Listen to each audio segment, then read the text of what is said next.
Apex Online Racing is sponsored by Elgato, who created this lovely stream deck. For more information about the stream deck, the link is in the description below.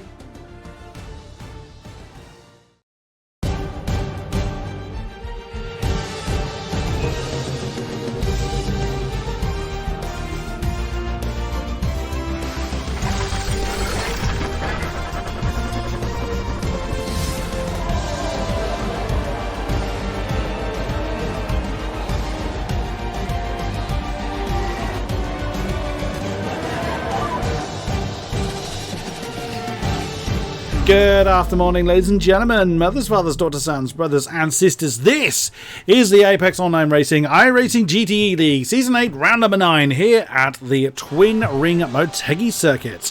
My name is King-Kodiak and I'll be one of your commentators throughout this evening's race. Hopefully McPhilen has resolved his technical issues he experienced last week and will be joining me in this commentary box. Qualifying is underway, so let's have a look at who we have got representing our AM category this evening. Stefan Kamke, the 382 Slotharians Ferrari, remarked last week that he had a fair amount of airtime. Hopefully we'll give him the same again. He's opted, or maybe opted not to qualify. He's not feeling too confident here at Twin Ring. 375, it is the privateer BMW. I've been really tripping over my words, so today should be interesting. It's the 375 privateer BMW of Jamie Smith, who's the first one to get a lap on the board. 318, it is the Lion Racing Team Porsche of Kern Bernayk. 317, our new pole time sitter, or was for a brief moment there, is the privateer Ford of Matteo Sala Christensen. Whoa, that's not how you take that first turn, Mr. Hall. That is the 390 E-Team Brit Ferrari of James Hall. 333, it is the Hyperion Racing 88 Porsche of Daniel Lindholt. 369, the privateer Porsche of Merlin Cooper.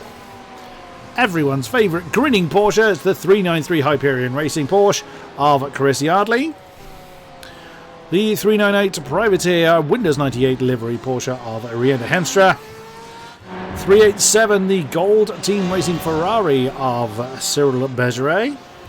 A new name, one I'm not familiar with. Welcome to you.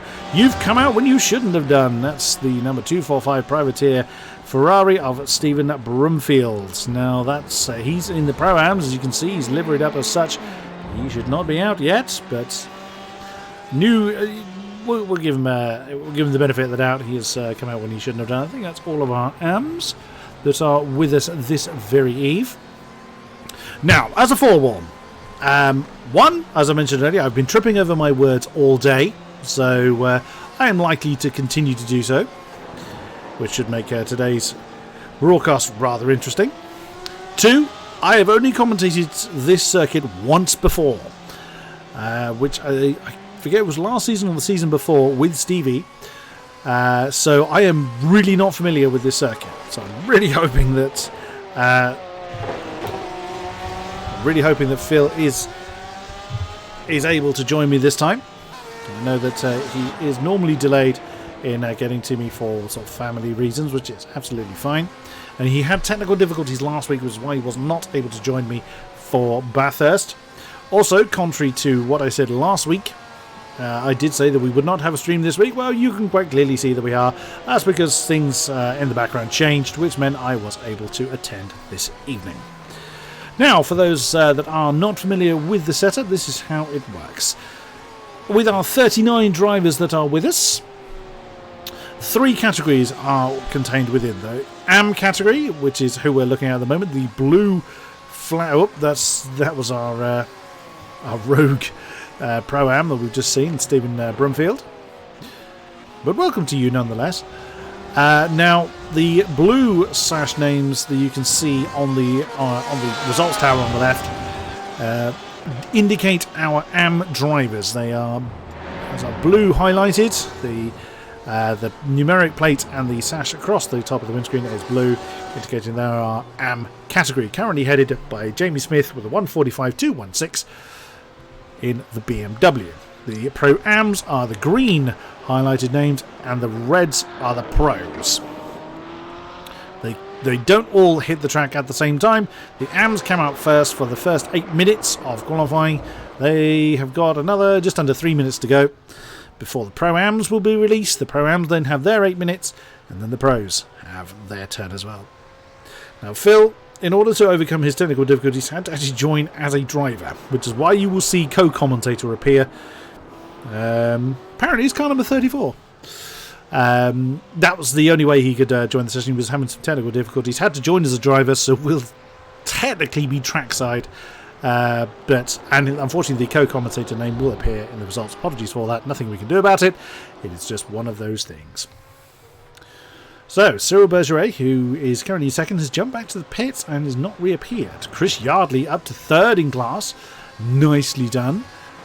What I am going to do is bring up the results. That's the one thing I didn't have to hand. I've got everything else prepared, but that one particular piece of information. Now, I'm really hoping Phil is able to join me because he has far more knowledge of this track than I. Now then, results and start. Here we go.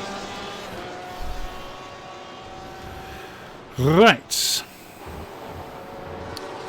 As a quick reminder, the race last week was won by a newcomer. It was Andy Gorton, who we will see. He is with us. Andy is in the... I think he's in the Pro-Ams. No, beg your pardon. Andy Gorton is in the Pro category. So he was the winner from the Pros. Second was Gaydemare. Third was Pinsker. Fourth, Michael Edens. And fifth was Liam McNinch. We had a lot of people not quite make it to the end.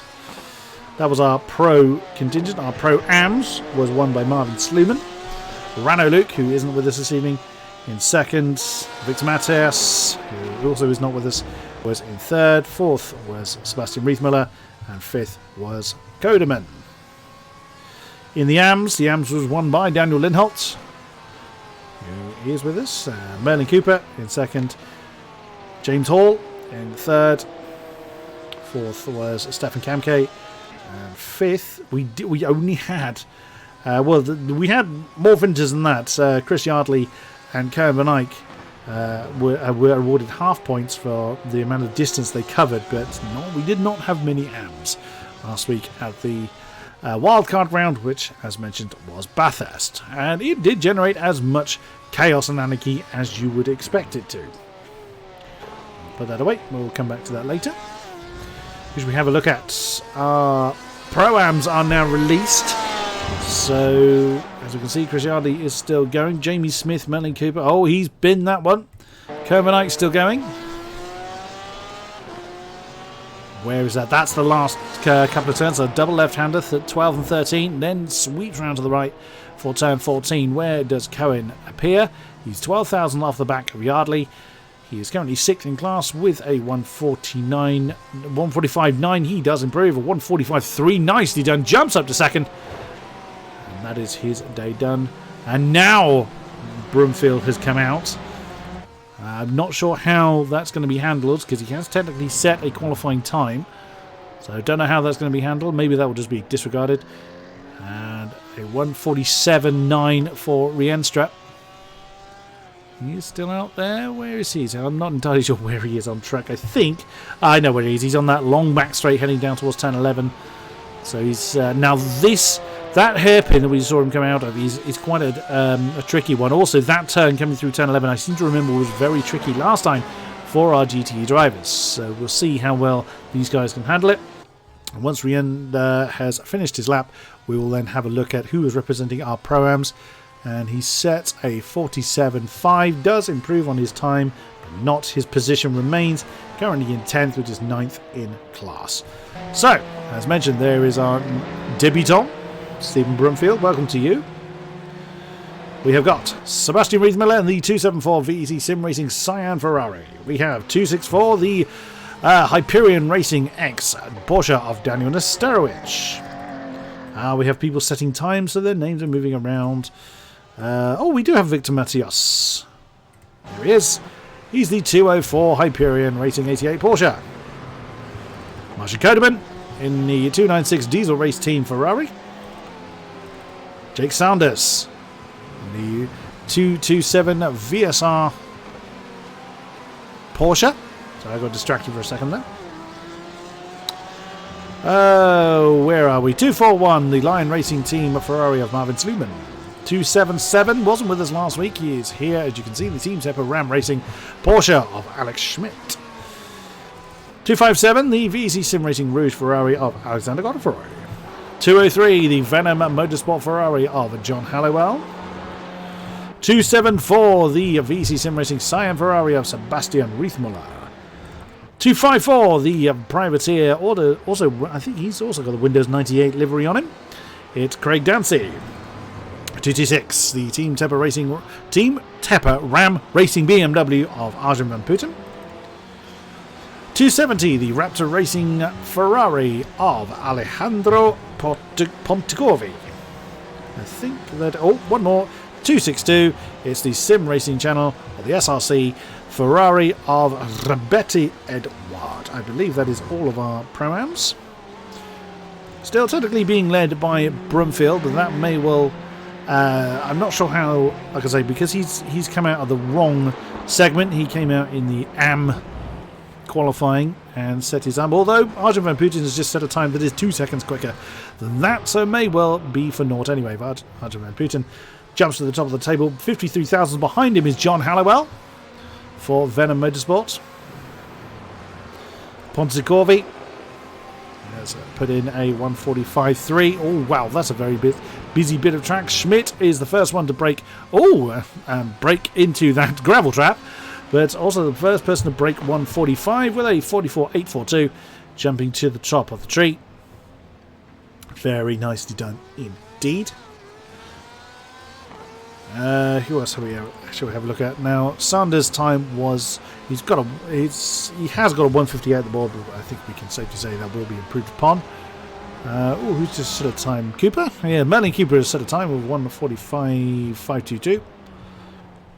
Who's just jumped up to Godefroy into third position then with a 45.013, just 9 thousandths ahead of Van Putten. Philippe Gaillard, 267 Ferrari, he is 7 thousandths behind Van Putten once again, as we come to expect from our GTE drivers. Very, very, very close. Is that Halliwell right behind him? It is. Gaillard very dutifully getting out of the way now. Technically, they're both on hot laps, so Gaillard did not have to do that, but if he's already messed it up or he's already invalidated it, there's no point in holding up John Halliwell, and very nice of him to let him through. Matias has got a time on the board then, 145.351. That's only half a second off the top spot. That puts him in 10th, so once again showing how close this is. We'll go for a hot lap with one of our pro drivers. Arjun van Putten has taken the top spot with a 44.602, a full 2 tenths, nearly 2.5 tenths ahead of Alex Schmidt, and looks like he's called it a day from there. He would have had time to come out and set another lap. As long as they have started their time lap before the checkered flag falls, they are allowed to complete it, and the category that is about to be released is not allowed to get in the way of anybody on a hot lap. Here comes Alex Schmidt. He validated his previous lap. He doesn't improve this time, so we'll see how well he does. Sebastian Riethmiller in third position with that 44.9. Still very few people with a sub 145 on the board. That's John Halliwell coming over the line. That was a 48.8 last time around and has been validated anyway. 45.5 for Riethmiller last time around, so half a second off his personal best. Gaillard has just come over the line, also with an invalid lap. And Van Putten still top of the tree. Who should we have a look Where's Matios? I don't know is the honest answer. Like I say, I'm not so familiar with this. Thank you very much. I'm glad to be back in the box as well. I was very sad when I thought I'd have to miss some of the GTE rounds for other commentary commitments. Thankfully, at the very last minute, that was changed. Literally at the weekend, that changed. So I was very glad to be back in the box. Craig Dancy, not a representative time on the board for him in the Windows 98 Ford.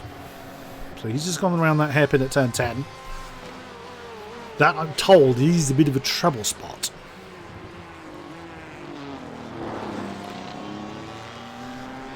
Through turn 11. Now the double left-hander of 12 and 13.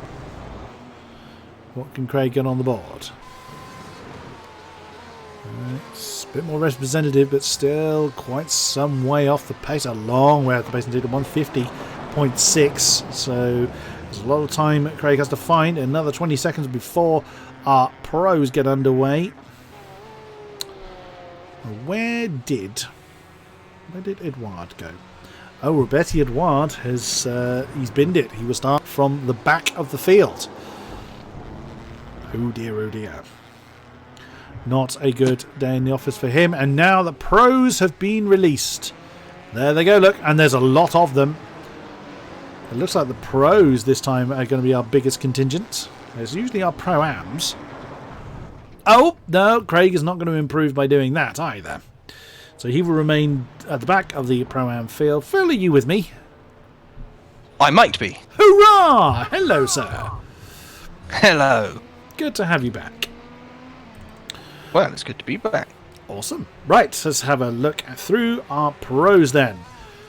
The 166 Schubert Motorsport Ferrari, I beg your pardon, of Justin Claessens. We have the 178 Com Radicals Ford of Ross Woodford. The 168 Team Tepper Ford of James Pinsker. 143 the Probatum BMW of Nilton Cavallo. 137 the Comrade Gaming Porsche of Dominic Gaydemeyer.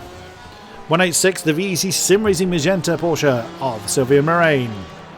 112 the Privateer Porsche of Isaac Jayen. 120 the Team AOR Yellow Ferrari of Kenny Martinson. 173 the Venom Motorsports Ferrari of Michael Edens. 108 the Mayella HCR Ferrari of Scott McCracken. Returning again is the 176 BMW of Hugo Pareto. 111 is the BMW of the Comradicals BMW of Alex Bennett. 109 the Comrade Gaming Porsche of Christoph Holstein. I think, is that all of them? Is somebody that is not... I thought I... there he is. Andy, 185 the Privateer Ferrari, last week's winner of Andy Gorton. What are your thoughts towards this particular circuit, Mr. Phil? I love this circuit. I really do. I'm a big fan of it in pretty much anything. Watch it in MotoGP. It's a shame it's kind of underused in a lot of other series. It's kind of sticks to MotoGP and a bit of Super Formula. And I think Super GT races here as well. But it's kind of it. And I wish it was used more.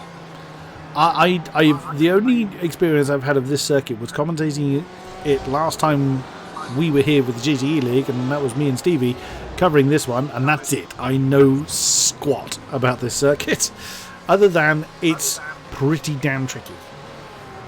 It's got an oval as well. We have 40 drivers. I was just counting the drivers. Sorry, that was why I was right there. It does have an oval, but it's not used in this layout, is it? Nope, not even a little bit. It's kind of just there. You go under it when you get towards the end. Go under the bridge. Is it like the oval? Is it like the historic Monza oval that's not used anymore? Similar. I think it may actually still be used by some things, but definitely not used by anything that I can recognise. I think IndyCar used to race there. I see. Who should we ride a lap with? Unfortunately, I picked a bad moment to have a look for who to ride with. Our current top of the pro category is Justin Claessens with a 57.3. I think it's fair to say that 12 seconds off the top spot is not where we would normally find any of our pro drivers. Let's just... I don't know. He's chasing one of the... Ross. Let's ride on board with him as he's just set his pole times. He's just gone through turn 1, then the short straight down towards turn 2. Holstein has just beaten this time with a 44.0, so we're now pushing the 43s. Double apex left-hander turns 2 and 3. Not a lot of speed scrubbed off. Alex Bennett has jumped up into second position with a 44.111. Heavy braking zone for turn 4. I seem to remember that was a bit troublesome as well last time. Under the oval that Phil has just mentioned. Then it's flat out through 5 and 6. Hugo Preto getting the first sub 144 time with a 43.889. Into turn 7, then straight away into turn 8. You get turn 7 wrong, you're going to get 8 horribly wrong generally, if I recall. Heavy on the brakes, slow left-hander for turn 9. Short straight towards the... Now I'm told this hairpin is pretty treacherous. Oh yeah, this one is a real tricky one to get right. It feels like it's super tight. It's not quite as tight as the Suzuka hairpin, but it's very close. Wow. And it's just an awkward braking zone. It's an awkward braking zone, and then trying to get on the power, it just wants to understeer. And it's just as important as the Suzuka hairpin to get right, because you want to be on the power all the way down the straight, and you want to be going as fast as you can, which is difficult if you don't get the corner right. That for Ross was a 144.125, or sorry, there was a 144.481, so he did not improve on his previously set time. He has jumped back to the pits. And Preto's coming back out, so he's not sitting on his laurels at all. Where's Holstein? Oh, that was a Ford coming to a halt there. I didn't see who that was. Holstein. Now, Holstein's been having a lot of technical trouble. He vanished fairly spontaneously from last week's race in Bathurst and had a fair amount to say about it as well, I seem to recall. Let's see, who should we have a look at? Bennett in third. That's 44.1 as previously mentioned. Andy Gorton is now up to 5th position in that illuminously green Ferrari. Are you familiar with Andy Gorton? I think he debuted last week. Is it a name you've raced against or dealt with before, Phil? I haven't actually. I've never heard of the name before, never seen the name before, but I did see the sign up and I saw the iRating and I thought, another contender. And seemingly I was proved right. Wow, yeah, because he won fairly comfortably, I seem to recall, last time out. But then Bathurst is a very unique circuit. Yes, yes it is. I mean, any league race we've ever done at Bathurst always throws up something a bit strange with some drivers typically aren't seeing themselves towards the front, going on and do really well there because they don't die. Now, here it goes to show how difficult this circuit is. Christoph Holstein's just crossed the line, so if we ignore that, of the top 11 drivers, number 10 is Arjen van Putten from the start. Oh, wow, Holstein, you've just binned that one. Only one driver had a valid lap last time around, so that just goes to show you how difficult this circuit is. Oh, for sure. It's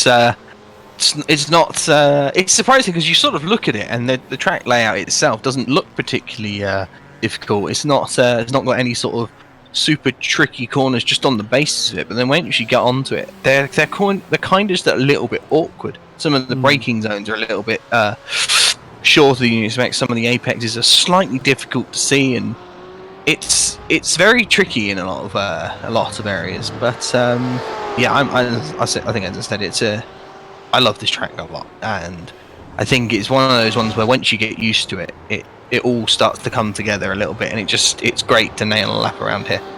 I can imagine. Also, the braking over for turn 11 in particular is quite sharp downhill. I seem to recall that it's the cameras from our side don't do justice to how steep that actually is into turn 11. I recall quite a few people having trouble down there in racing conditions. Yes. Very easy to lock up. Very, very easy to run wide. That is arguably one of the trickiest braking zones, I think, anywhere. Honestly, on a lot of compared to a lot of tracks, it is really tricky. And it's also a funny braking zone as well, because the gravel trap is really heavily banked the other way, upwards, because it's not a long enough area in the when they constructed the track to have it flat, because otherwise it wouldn't be enough of a runoff. So they had to make it go up. So it's almost a bowl. Kind of like a bowl, yeah, or more like a V-shaped valley. It's like a very large golfing sand trap. That's very much the world's biggest golf ball. It's got a catch. So heavy as well. Yeah. So Sylvian Moraine is struggling a little bit here as compared to his classmates. He's 2.9 off the pole spot at the moment, which 3 seconds is first to 34th. Once again, our GTE's doing very, very well in being very, very close. Isaac Gayen coming to a bit of a halt there. He's in 12th. He will do no more because he hasn't got time to come out and do anything else. Most of our drivers back in the pits. That's Alex Bennett crossing the line. A 44.0 for him puts him up into second. Is that Pinsker? It is. 44.2 for him. And no improvement from 7th. Jamie Smith has just returned to the pits. Matios is already back in the pits. That looks like... Who's that that's just come to a halt? Is that Holstein? No, that must be... Oh, it's one of the VC Sim Racing cars that's come to a halt. It's Moraine. Sylvian Moraine. Just crossing the line. He improved his time, but didn't. He improved a few positions from like 34th, I think it was, to 32nd. And that is our grid then, as everybody has returned to the pits. No one, there's only 20 seconds left on the qualifying clock, so no one can improve. So Hugo Preto, well, talk about coming back with a bang, has taken the pole spot. Alex Bennett, 2/10 behind him. It's surprising to see a gap actually that big, and especially when you consider that the next, less than 1/10 of a second covers the next 4 positions. So it is Preto, Bennett, Holstein, Woodford, Gorton, Gaidemeyer, Pinsker, McCracken, Cavallo, Van Putten is our Pro-Am poleman in 10th position. Claessens, Yayen, Michaelines, look at that for Alex Smith, right the way up there in 14th for the AMs. Excellent effort there. Riethmuller, Martinson, Godefroy, Gaillard, Halliwell, Smith, Pontegorvi, Van Eyck, Matios, Nesterowicz, Kodeman, Cooper, Bergeret, Linholt, Yardley, Sluman, Sanders, Moraine. Wow, Sylvain Moraine did not have such a good session there in 32nd. Christensen, Broomfield, Hall, Henstra, Dancy. There's Phil accidentally joining the session. And Edouard, Hitchcock and Kamke not setting a time. Now, I have a question for you, Mr. Phil. I'm not 100% sure you'll be able to answer it, but I'll fire it at you anyway. Our debutant Stephen Broomfield set one of his qualifying times in the AM session. Is that going to incur a penalty? He's a Pro-Am and he set it in the AM session. Well, he set a time in the AM session, but I don't know whether that was his best time. I wasn't looking to see if he improved on his time. Well, in theory, because he's completed the lap and not returned back to the pits, I suspect that probably will incur some kind of penalty, unfortunately for him, assuming it's brought up and no one misses it. That's a shame. But obviously not for this race. Not for here, no. It's a bit of a shame, not meaning to kind of beat the drum on that one, but we don't want anyone to think that he's had an unfair advantage having essentially more qualifying time than the rest, but that one will be resolved by the adjudicators in the background post hence. So then it's the gridding phase that's going on now, so everybody has a chance to... what alterations can be done at this stage? What can people fiddle with, or can they actually make any alterations they feel like? They can make any alterations they absolutely feel like. There's no park firmware or anything like that. They can make any changes they would like, whether they feel like they want to change suspension or wing level. Maybe they feel like they want a higher wing level for qualifying and a slightly lower one for the race. I know that's a thing that sometimes happens. It would appear I've missed the start, Gring. I'm not going to be on the grid, unfortunately. I'll tell you who else has missed the start. Is our poleman. Hugo Preto has vanished. Well, that'll slow him down. Just a tad. Maybe he. Well. Oh yeah. Oh yep. There he goes. And Hugo Prieto received throughput full to unacceptable. Oh he no! Is out. He is out. What a time! I've had that happen before. I lost a win because of it. That must be gutting. Ooh. That was an interesting start. Oh yeah, that's gone horribly wrong at the front. You're not allowed to gun it and then brake like that. But I think that was Holstein. I think that has gotten a little bit caught out. I would imagine by the pole man vanishing. It was indeed Christoph Holstein that has started then stopped. But never mind, he's lost the lead as a result of it. As they come streaming down towards the first of the heavy braking zones, then down into that double left-hander of 2 and 3. That's Alex Bennett that has taken the lead. Andy Gorton up into second position, a great start for him. Holstein 3, Ross Woodford in 4th, McCracken 5th, Pinskus 6th, Dominic Gaidemeyer in 7th, Cavallo 8, Claassens 9, and Isaac Gayen are our top 10. Have we had any fatalities further back? Oh, Hitchcock started from the pit lane. I think that's because he's in. I was told there was someone going to be starting from the pit lane because they've incurred 3. What was it? 3 reprimands. Reprimands. That was right. Hitchcock. So yes, he had to start from the pit lane. So he's not far off the back of the field. In fairness, you'll see the rest of the field come up very shortly. He's only about 4 seconds off the back of them. Has there only been there's been no major fatalities that I can see. No, other than the awkward start. I think, like you say, I think Chris may well have just been caught out by I spoke too soon. James Pinsker's been shoved off the road. I think he was having a bit of a fight with Dominic Gaidemeyer. He's lost the position to Cavallo and Claassens, and he's going to have to defend against Isaac J.N. coming into turn 11. Oh, wow, the privateer Porsche having to crack on the outside of turn 11. He wants the inside for the double left-hander of 12 and 13. He's gonna. Oh, that's brave to be side by side. But the road is wide enough for the first. Nicely done by Isaac A.N. Andy Gorton's in the pits already. Interesting. Well, Andy Gorton pit. I wonder if he's had some kind of problem with maybe that start has hurt him. Maybe he's had some kind of jump start or something like that. I can't imagine that would be the case. Doesn't look like he would. Maybe he jumped because he started. Maybe he jumped ahead of the. Yeah, possibly crossed the line or one of the lines. Maybe in an awkward place because of the. Yeah, because he crossed the line ahead of. Yeah, I'm not sure. That's probably, if anything, that would be what it was. Looking at it, he is sort of like ahead across the line, but it's obviously it's the green lights that's the main thing, not the actual line. So maybe he was just ahead before the green lights. But unfortunate for him, because obviously he won't be able to get to the end on that pit stop, so he will have to pit again. Well, our pole man's back. Oh, that's good.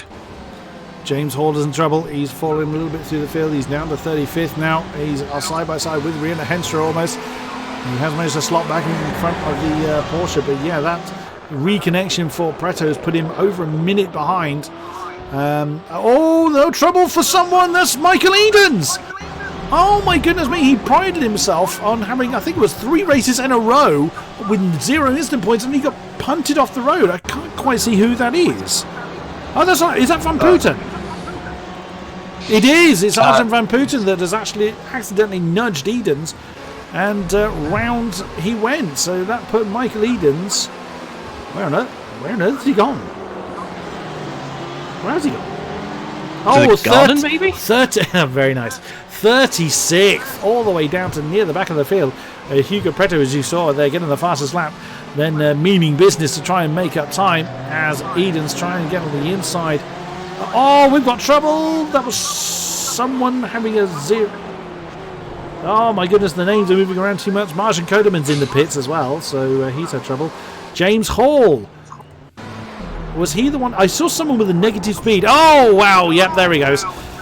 He's binned that one at the last couple of turns. So that would be him that was having a negative speed. Merlin Cooper has lost a spot, I think, or gained well, no, they lost a spot, I think, to Daniel Lindholt. Up front, though, Holstein is being chased by Woodford very, very hard. 1.7 seconds, 1.8 seconds now. Alex Bennett leads the way after the surprisingly early pit stop we had. Oh my goodness, Ross Woodford means business. Oh, and the tail just got loose on the Com Radicals Ford. He's taking a slightly unusual route, but does that incur any additional incident points doing that? You'll get the 1. And he'll have a slowdown, but it'll possibly be cleared already. Because of the speed that he would have been travelling over the grass. Whilst it was a much shorter line, he would have been going quite slow. And then, yeah, so he should, in theory, if we don't see him pulling off the line and slowing down, then we'll know he will have served whatever slowdown he would have got. But no, it would just be the standard 1X.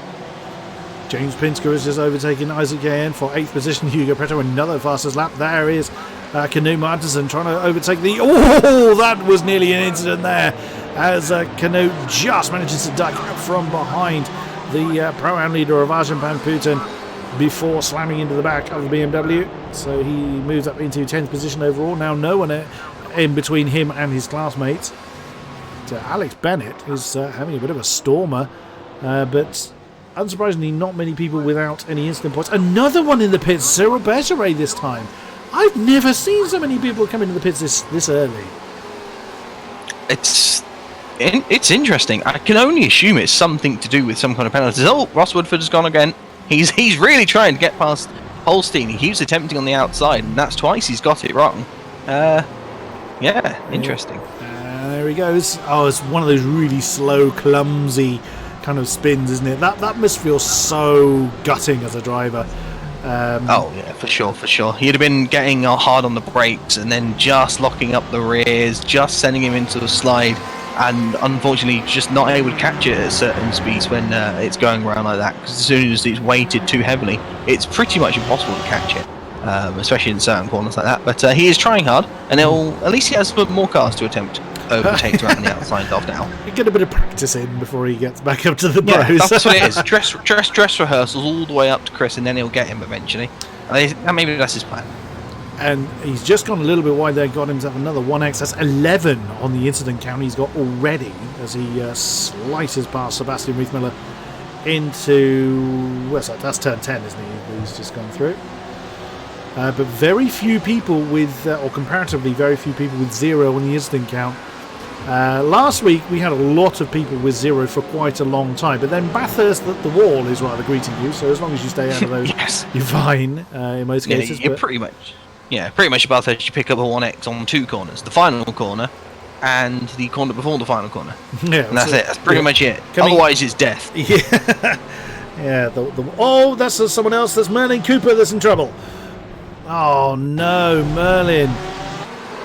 Oh, and side by side with one of the Online Racing Team Porsches, and he got a little bit of a tap there on the tail. He did the only thing he could, which was stay absolutely still, and now he's absolutely swamped by, as the leaders coming through, I think. Are the leaders coming past him? I can't imagine it would be. The leaders will be going down to the S's at this stage. Oh no, beg your pardon. Sorry, it was Michael Edens that, of course, after his spin, I don't expect to see him towards the tail. I actually thought that was Canoe Martinson, because both of them have yellow Ferraris.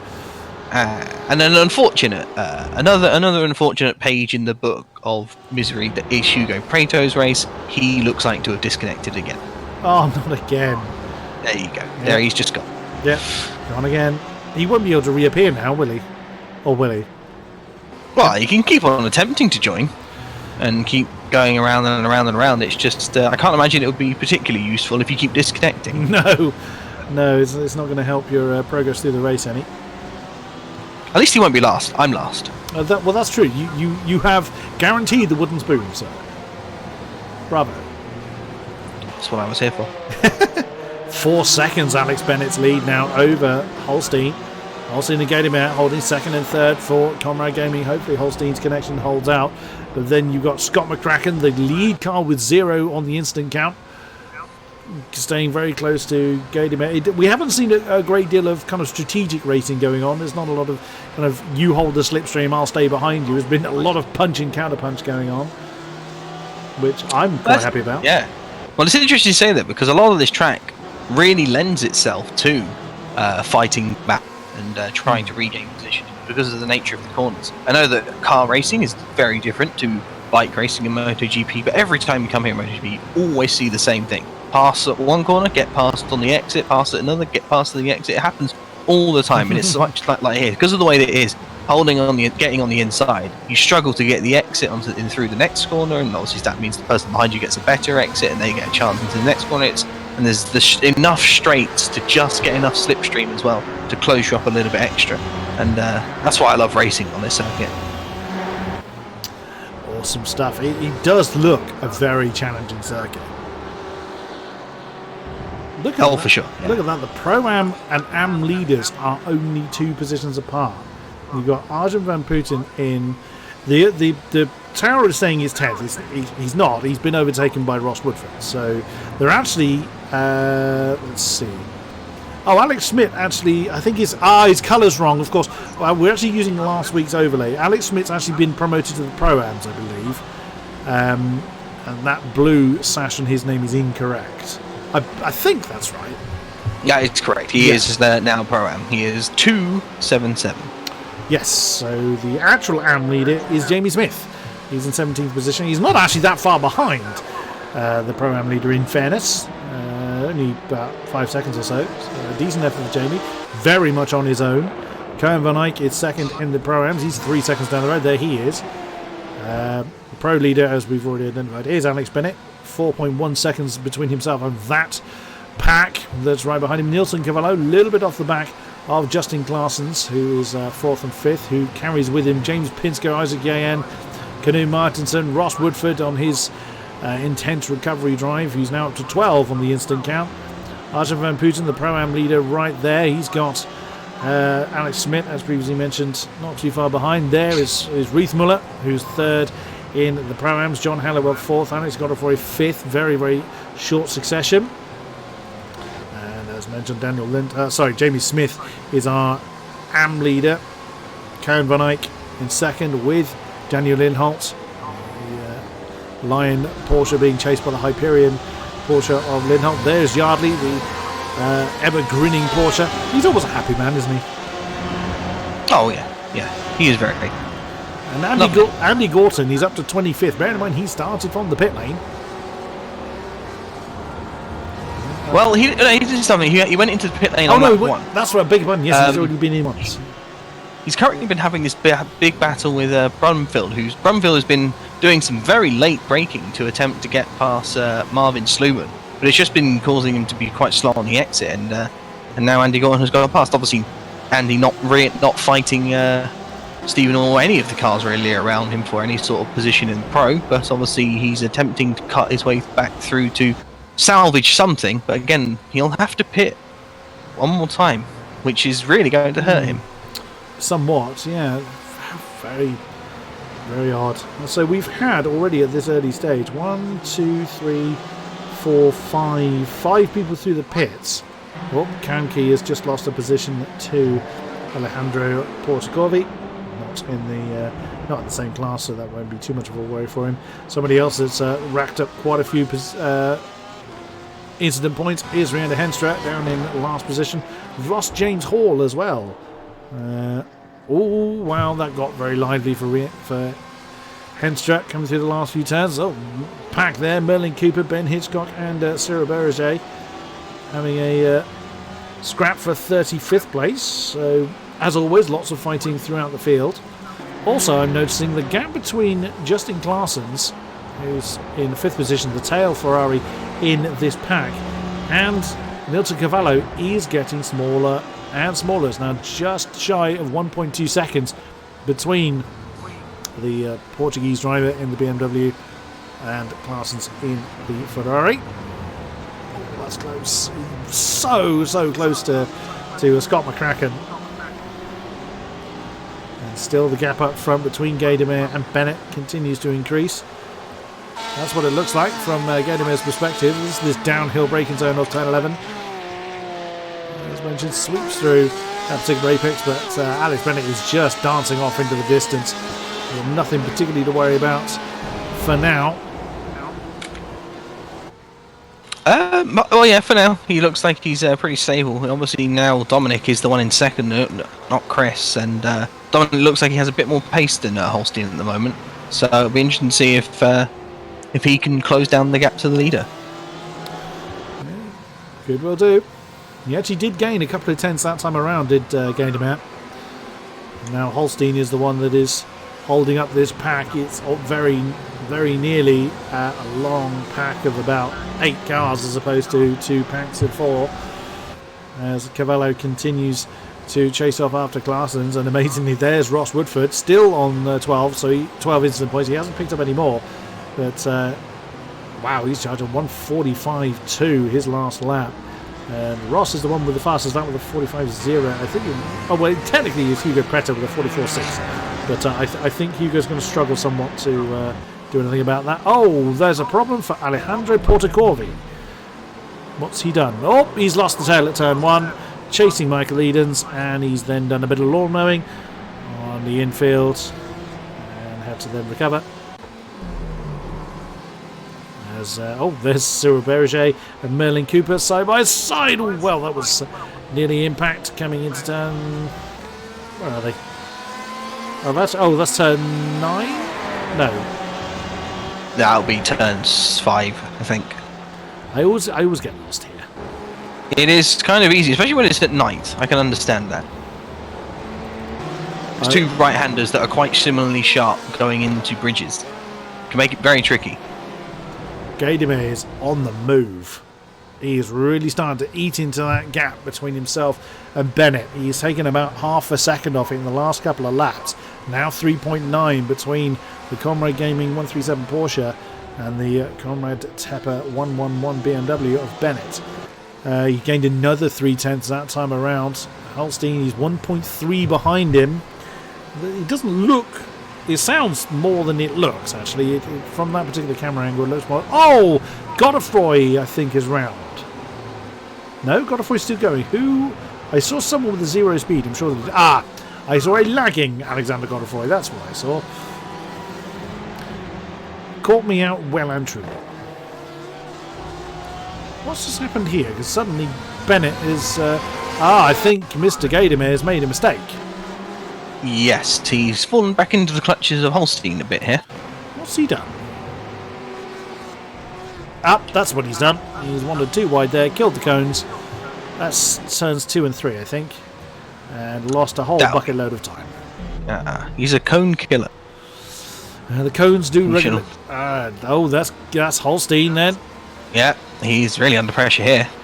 Holstein on the outside. It's tricky to get it to work on the outside there, and Holstein's really got to kind of watch out for McCracken, although McCracken won't get the exit. And Gaydemir, I think he's letting I'm not Holstein sure what he's go. done there. He's kind of going to let McCracken through and potentially Claessens as well here. Yeah, absolutely he is. Oh, that's getting very close between on the rear view cam of McCracken. You see Gaydemir still side by side with Claessens as they come into these last 2 turns.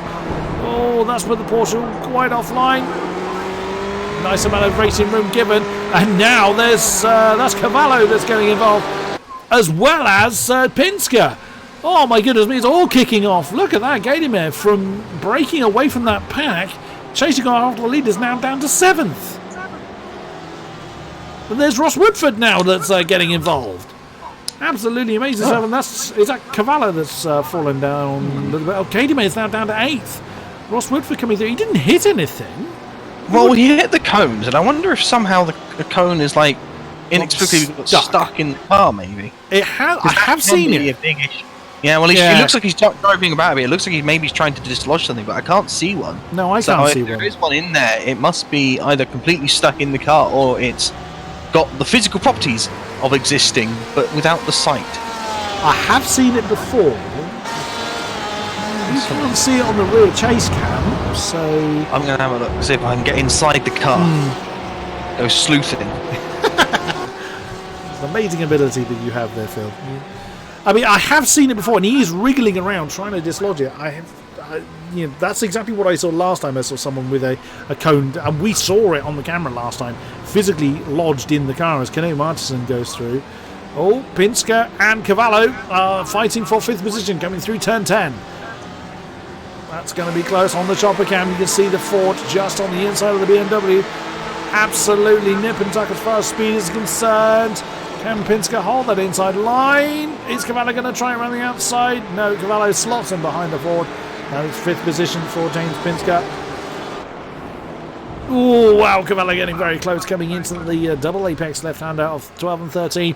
And that is Holstein then that's got McCracken all over his tail. Well, it's basically just got this entire queue. And Cavallo flashing his lights. He wasn't happy about something from Pinsker, or he was just saying, well done. Now, yes, let's take it for it's a well done. Why not? I think so, because I don't think Pinsker did anything wrong.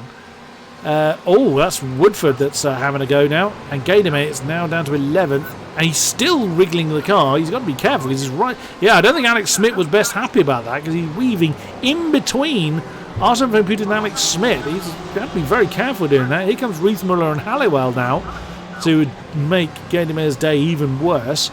Everything he's trying to do, that cone, wherever it may be, if it's there at all, seems set for the ride. Yeah, I can't imagine there isn't something like a cone stuck in there. Anyone's not going to just lose that amount of time for nothing, for sure. So I think there might be something in there. It looks maybe like he's solved it at this stage. He's picked up the pace, but he's not weaving about anymore. He's going through the corners pretty normally, so maybe it's dislodged. Halliwell and Riethmuller continuing their fight towards the top end of the Pro-Ams. This is for third in the Pro-Am category. So Riethmuller and Halliwell having a decent scrap. Riethmuller at the top of the shot there, with Philippe Gaillard right behind him. But with all that going on, that's given Bennett a 6.6 second lead. And looking back from the BMW, you can't even see Holstein and the queue of cars behind him. As we get to the end of the start-finish straight, we might just about see them. Let's see. There, you could just barely see some other headlights there. So Alex Bennett doing a brilliant job of keeping everybody underway, or keeping everybody in check, I should say. Now James Hall has appeared in chat and explained why he's sadly had to retire, which is a shame. We've actually had, I've just realised, we have had someone hit the instant limit, unbelievably, with barely over 20 minutes gone, and he did this, I think, a lap ago. Was Rienda Henstra has hit the instant limit. That's impressive. That's got to be a record. That's probably beating me. I'm usually pretty good, but I think that's something else. Also, we've lost Roberti Edouard for reasons unknown. So we are down to 36 cars remaining in this race. As we are looking at Christoph Holstein, who has given himself a bit of a gap between himself and McCracken now. About 0.8 of a second. You mentioned slipstream earlier, Phil. At what range is that realistically effective on this circuit? On this circuit, well, there's a decent number of straights. None of them are super long. But you get within, I would say, if you get within like a second here, because I can't imagine there's too much disturbance through for a lot of the corners. I mean, maybe some of the the S's and maybe the final kind of section, but otherwise it's relatively easy to follow. It's more tricky picking up your braking points around here when you're following, especially when you get that tiny little bit extra bit of slipstream. It's already a tricky braking zone for most corners around here, so that's usually the thing that disrupts it a little bit. But yeah, I suppose if you get within a second, you're probably feeling enough of a benefit to maybe start some fuel saving and keep you in a train that perhaps you're not quite quick enough to keep up with normally. I see. So Ross Woodford has caught the back of the train that's behind Holstein, and there's Cavallo that's having a look at Isaac Gayen. That's for 7th position. Doesn't get it done. There's Canoe Martinson that's along for the ride as well. Certainly some pretty decent pace there in the Ferrari. Where is Gaidemer? Yeah, he's picking up the pace again now, getting 1:45.2 and right on the back of Arsene Van Putten. Oh wow, he was determined to make that work and dived at the very last second on the BMW and through into 10th position for Gaidemer. He's lost a huge amount of ground. He's 15.8 seconds behind Bennett, and it does look like Van Putten's having a go back at Gaidemer. He's perfectly entitled to as they come through turns 7 and 8. It doesn't really serve them to do it, but they are entitled to do so. I think Gaidemer is going to dance off into the distance here unless there is any other damage on his car. He's got 9 on the instant count, which has probably not been helped by the weaving he's had to do.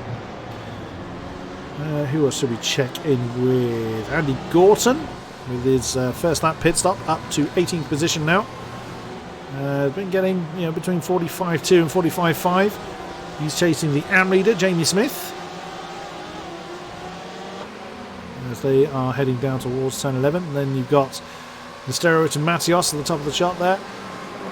Doesn't go for the dive there. Who else? Martin Kodeman, as we saw, went through the pits on the opening lap. Looks like he had a drive-through penalties. I think you were right there, Phil. There was some drive-throughs to serve on the early part of the race. Hitchcock started from the pit lane and is there in 32nd, right with a big pack of AMs there. Who is that? That's it's Alejandro Portacorvi, who also had to drive through pits, but he's had some excursions as well. Merlin Cooper, his day hasn't gotten much better. He's now the last running car, but a few seconds off the back of that particular pack. Jamie Smith and Andy Gorton have swapped round as the 185 Ferrari, who won last week at Bathurst, has swept past the BMW, and on they progress now. Holstein really has broken free of McCracken. That's a second between himself and the Ferrari, so now he's going to want to start to get into that lead of Bennett's. Now, Phil, does it help if you can, you know there's a significant gap ahead of you, so Holstein has got 6.3 seconds to gain on Bennett. He'll obviously know what his abilities are, he'll know how his car behaves on the practice he's put in. Does it kind of spur you on knowing that there's someone to chase off or chase after, or do you just kind of focus on what you're doing? I think, certainly if they're within a reasonable distance, it can certainly spur you on. Sometimes they get so far ahead and it can be a bit demoralising, and you don't really get any effective pushing extra. Sorry, Phil. Milton Cavallo has had trouble and he's out.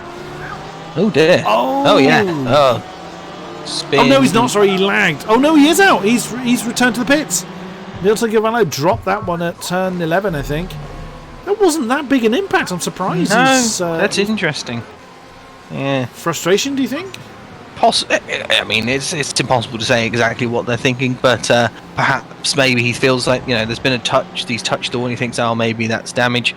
It doesn't look like it would be significant enough to have pulled into the pits. Maybe just not wanting to be in the track in that position and just towing away to not be an extra bit on the track. So as in not block anybody in the position he ended up in. Right. Yeah. I see. Now that does make sense. That was his only incident point as well. That small tap he had. Oh, what a shame for Nelson Cavallo. He really was. He was in quite a strong position there. Ross Woodford now up to 4th position as he's made his way past Justin Claessens. There's McCracken ahead of him. And in fairness, after Ross's early troubles, he hasn't incurred any more incident points, so he's managed to really press on and close the gap down, and keeping pace obviously with those around him, and quicker than a lot of them around him. I think he's the one, with the exception of that 44.6 that Preto put in, he is indeed the one that has the fastest lap. Does the fastest lap still technically belong to Preto, even though he's not with us? Yes, it does. So the server doesn't doesn't say you're not with us. We'll award it to somebody else. No, if they're in the session, they will get the fastest lap, assuming that they continue to keep the fastest lap towards the end. Mm-hmm. As Michael Egan's has worked his way past Craig Dancy down into turn 10. Fairly straightforward pass for him. Wow, Holstein now 2 seconds clear of McCracken. McCracken's got a lot of company there from Ross Woodford, as you can see. McCracken, a terrible lap last time around, lost 7 tenths on Holstein and 8 tenths on Woodford. So McCracken had made a mistake somewhere around the lap. Ross Woodford is not wanting to stay behind where he currently is. Oh wow, really nearly pushing the Ferrari as they come through the next few turns. That's 5 and 6, so they come through. Just about getting my bearings now. Oh, Canute and Dominic Gaydemeyer swap round. So Dominic now really getting back into his stride. Wow, 45.2 from... That's actually faster than the leader. I think that's actually, yeah, the 45.231 that Gatorman did last time around was quicker than everybody ahead of him.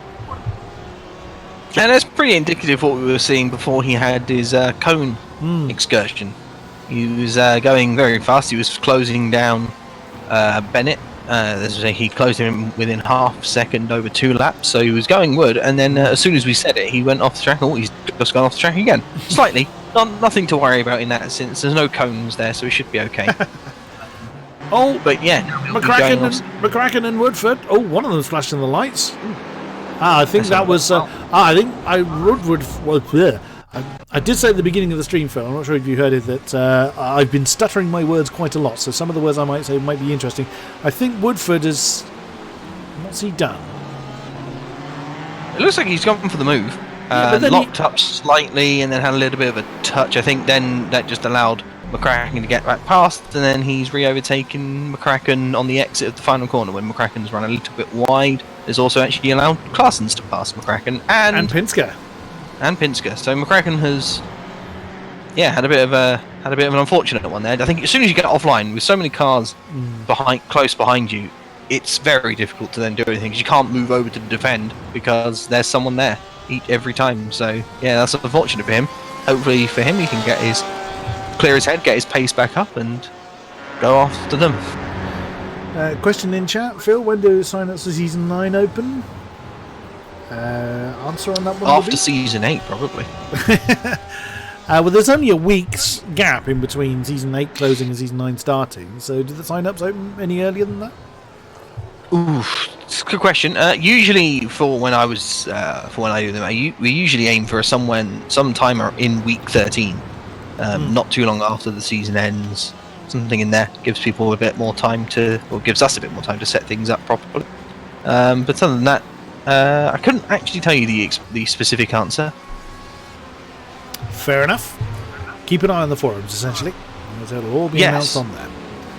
Put an alert out. Yes. Now, Pinsker is very close to Claessens. I think it was Pinsker that was flashing his lights at the Ferrari. Are there any rules? I believe it was. Are there any rules governing the usage of that? Because I know there are in certain other leagues. Oh, before you answer that, Arjen van Putten has basically met... he's had a spin exactly where Cavallo did. Oh my goodness me. He was very lucky to get away with that. He ended up parked right in the middle of the road and managed to recover so he didn't hit anybody else. Sorry, Phil, you were going to say. I'm sure I was. I forgot. So did I in all that excitement. Oh, well. So Pinsker has just nailed Claessens coming into turn 2. Pretty straightforward move for the Ford. Nicely done. What were we talking about? Sign-ups for Season 9, I think we were talking about. I think there was something else, and I've actually forgotten what it was. It was me that asked the question as well. It was. Season 9, it happens. It does. That's about it. That's what we know. Are you returning as a driver? I will not be. No. I've kind of gone off the tin tops a bit, to be honest.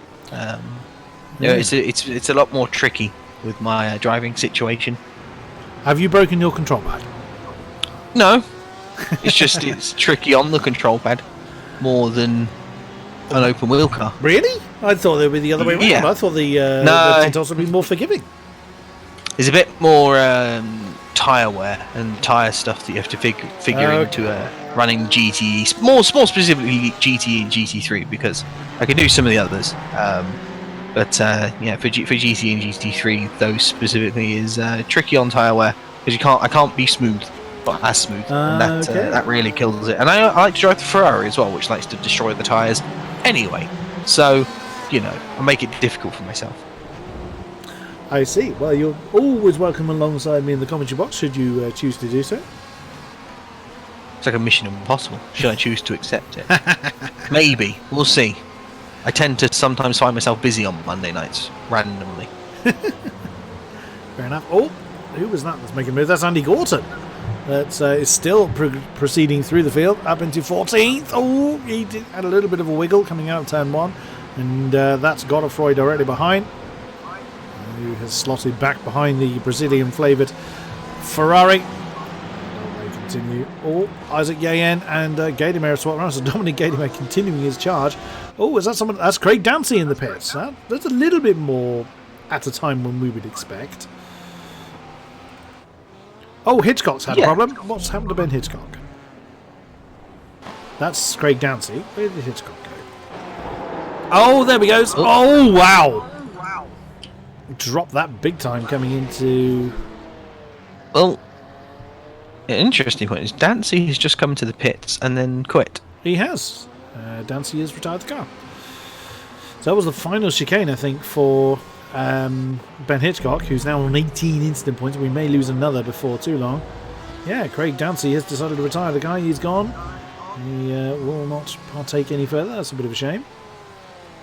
Oh wow, Holstein with a 46.8, a full 1.3 seconds off the pace last time around. So Ross Woodford, I'm sure, will like that. That's put the Ford right on the Porsche's tail.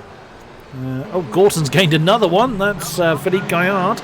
That's been demoted to another position. Again, not in class. So Gaillard still has, what's that, fourth, I think, in the Pro-Ams. Yep, that's fourth position that's for the VC Sim Racing Ferrari. And wow. there is actually the podium 3 of the Pro-Am class. Alex Smith leading the way with Halliwell 2, Sebastian Riethmüller 3, and oh, that's Matios in trouble. What's Victor Matios done? Exactly the same thing as we've just seen. That very same chicane as Daniel Nesterowicz has brought his car into the pits. That final chicane is really tricky. I'll say it. I mean, it's obvious from what we see, but it is really tricky. Maybe one of the trickiest corners I can think of, because you're never braking straight. You are always turning at that point because of the double lefts before it. And it's so easy just to lock up the rear and snap around whilst trying to trail brake, because you have to trail brake. You can't not. And because if you don't try to straighten it, you just can't get the run through the final corner and you lose so much time.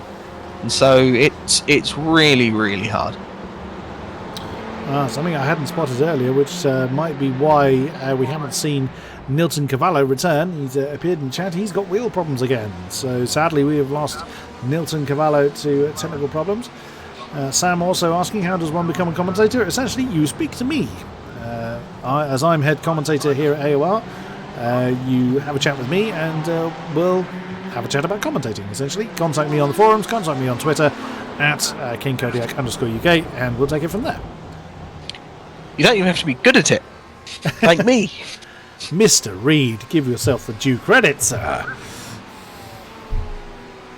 Speaking of due credit, Ross Woodford is going very fast. Very fast right now. He is putting in some serious laps, and I think it won't be long until he's attempting to pass Chris around the outside again. Oh, he's just taking out a load of cones there, though. Hopefully he hasn't got one stuck out under his car. Yes. The cones seem to bite back. They don't always get stuck like that, like we saw with Gadamer, do they? No, these are highly technological Japanese cones. They will take you down. Godzilla cone. Yes. Orange.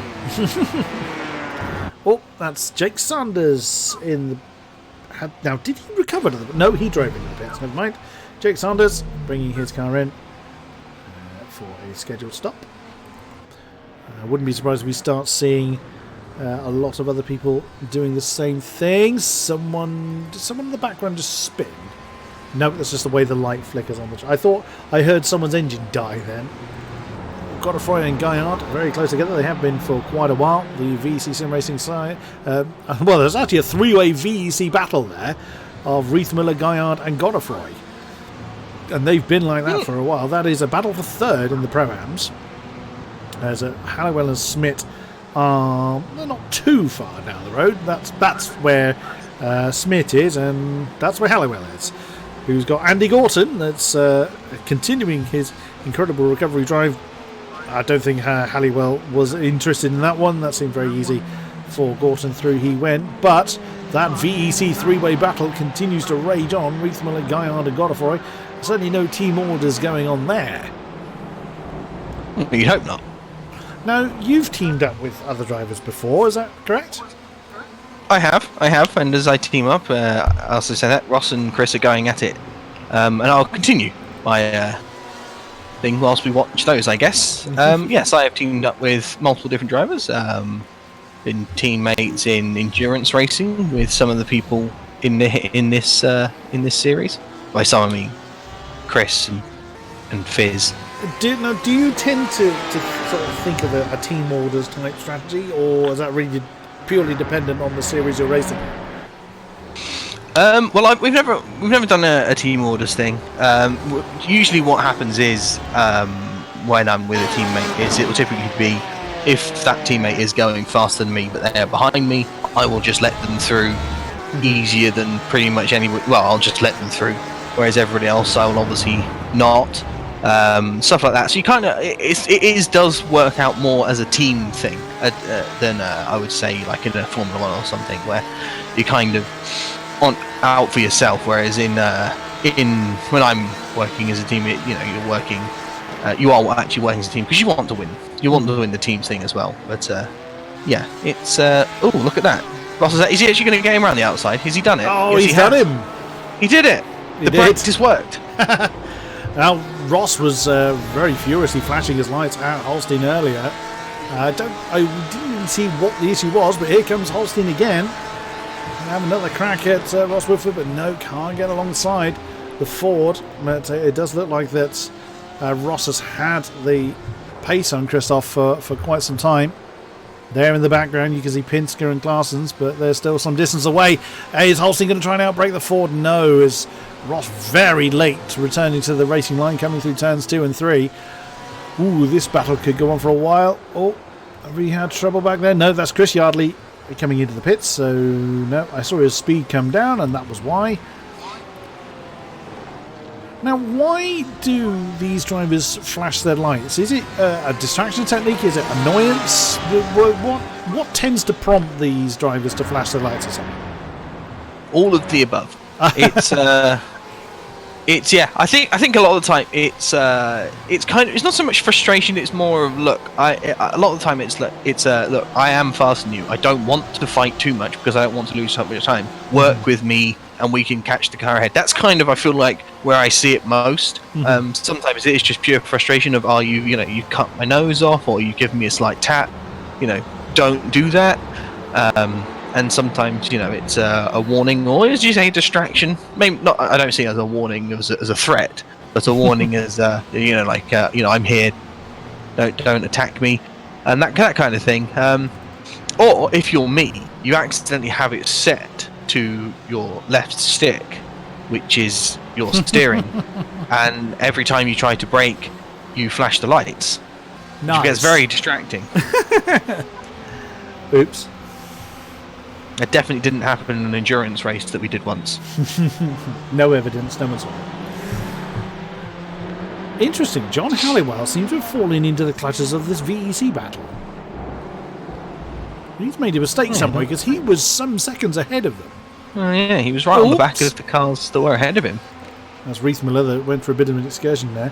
Amazingly, Gaillard at the front of this pack is still on 0. He's... Oh no, I was going to say he's the one with 0 instant points on the board. The lead car, sorry, with 0 on the board. He's not. That belongs to Gorton. Amazingly, as Victor Matios has brought his car in as well. And Gorton now on the back of the Pro-Am leader for 10th position overall. So you want to talk about amazing drives. Got to be... oh, Gorton, just as we were looking at you, wandered a little bit too wide on the exit of turn 3, and that's 1 for you. So now the lead car with 0, it is Gaillard. I was going to say he's the only driver, not quite. There's only 2 drivers remaining with 0 on the board. That is Gaillard and the grinning Porsche of Chris Yardley. Ben Hitchcock's on 19. He's in the pits again. Is this going to be Hitchcock calling it a day one day? He's on 19 incident points. That's not good. Jake Sanders has had trouble somewhere because he's been in the pits for a minute and a half now. He's on 17, so that's not been a good day in the office for him as Hitchcock brings his car to stop. Well, when Hitchcock pitted earlier, did he actually do it as a pit stop, or was it a drive through the pits? Don't know. Because he started in the pits, didn't he, Hitchcock? Maybe that's what's confusing me somewhat. Possibly. But that will have put him a lap down now, I think. Yes. So he'll come out in just ahead, in a decent gap. between himself, between Pinsker and Holstein, as Ben Hitchcock. Now, Ross Woodford's interesting because it'll be interesting to see how quickly Ross can gain. But actually, has Ross taken the fastest lap? Not quite. He's two. Not quite. No. He's 2/10 off. Oh yes, it was a 6. It was a 0.6. I forgot it was a 0.6 and not a 0.8. Oh, trouble for someone. That was someone in negative numbers. No, that's someone going into the pits. That's the speeder being confused. That was Daniel Lindholt, unless he had a really trouble. Michael Edens as well. Michael Edens, indeed. That was Lindholt being chased by Brumfield. No, he wouldn't have had trouble coming into the pit lane at that speed, so never mind. Yep, Michael Edens has also brought his car in. There he is. His 0 incident point streak has come to an end. Gaillard's got one on the board now, so Chris Yardley is the only driver now with 0 on the board. Woodford has picked up another one. He's on 13 now. But he's now trying to set off after Alex Bennett. He's still got Holstein in hot pursuit, but a little bit too far back to benefit from slipstream now. Just over a second between the Ford and the Porsche. Bennett's in the pits, I think. Yes, he is. Woodford has continued. Okay. As has Holstein. Pinsker and Claessens are carrying on. Most people look like they're carrying on, so... well, so it's just over halfway. So actually, it's very much over half. I just realised there's only 34 minutes of the race remaining. It's well, this race has flown by. It's been a lot going on though, Chris. It's been quite frantic in a lot of areas. This will be interesting actually with Bennett, because I wonder if that means he's been running with slightly less fuel than the others, and I wonder if that will just play into his mind a bit. Maybe he, because he's obviously been slightly faster than I would say most, apart from maybe Ross and Dominic when Dominic didn't have cones. So it'll be interesting to see if that sort of weighs in his mind. Maybe thinking, oh well, he's got, he'll have. Maybe he thinks, he's only going fast because there's slightly less fuel. I can't imagine it makes too much of a difference if it's a lap or two extra fuel. But maybe it's just on his mind a little bit, perhaps, potentially. All speculation, of course, but that's always fun. Another 44.8 for Ross Woodford. He's again pressing on with as much as he's got left in the car. So great effort. We're seeing a flurry of pit stops now. What have we got? Sluman, Yardley, I think. The names are all moving around, so it's difficult for me to tell who's coming to the pits at the moment. Woodford is just coming down that long straight down towards turn 11. There's a few lapped cars just in the background there. That was Coper and Hitchcock we just saw. Will Woodford come in this time?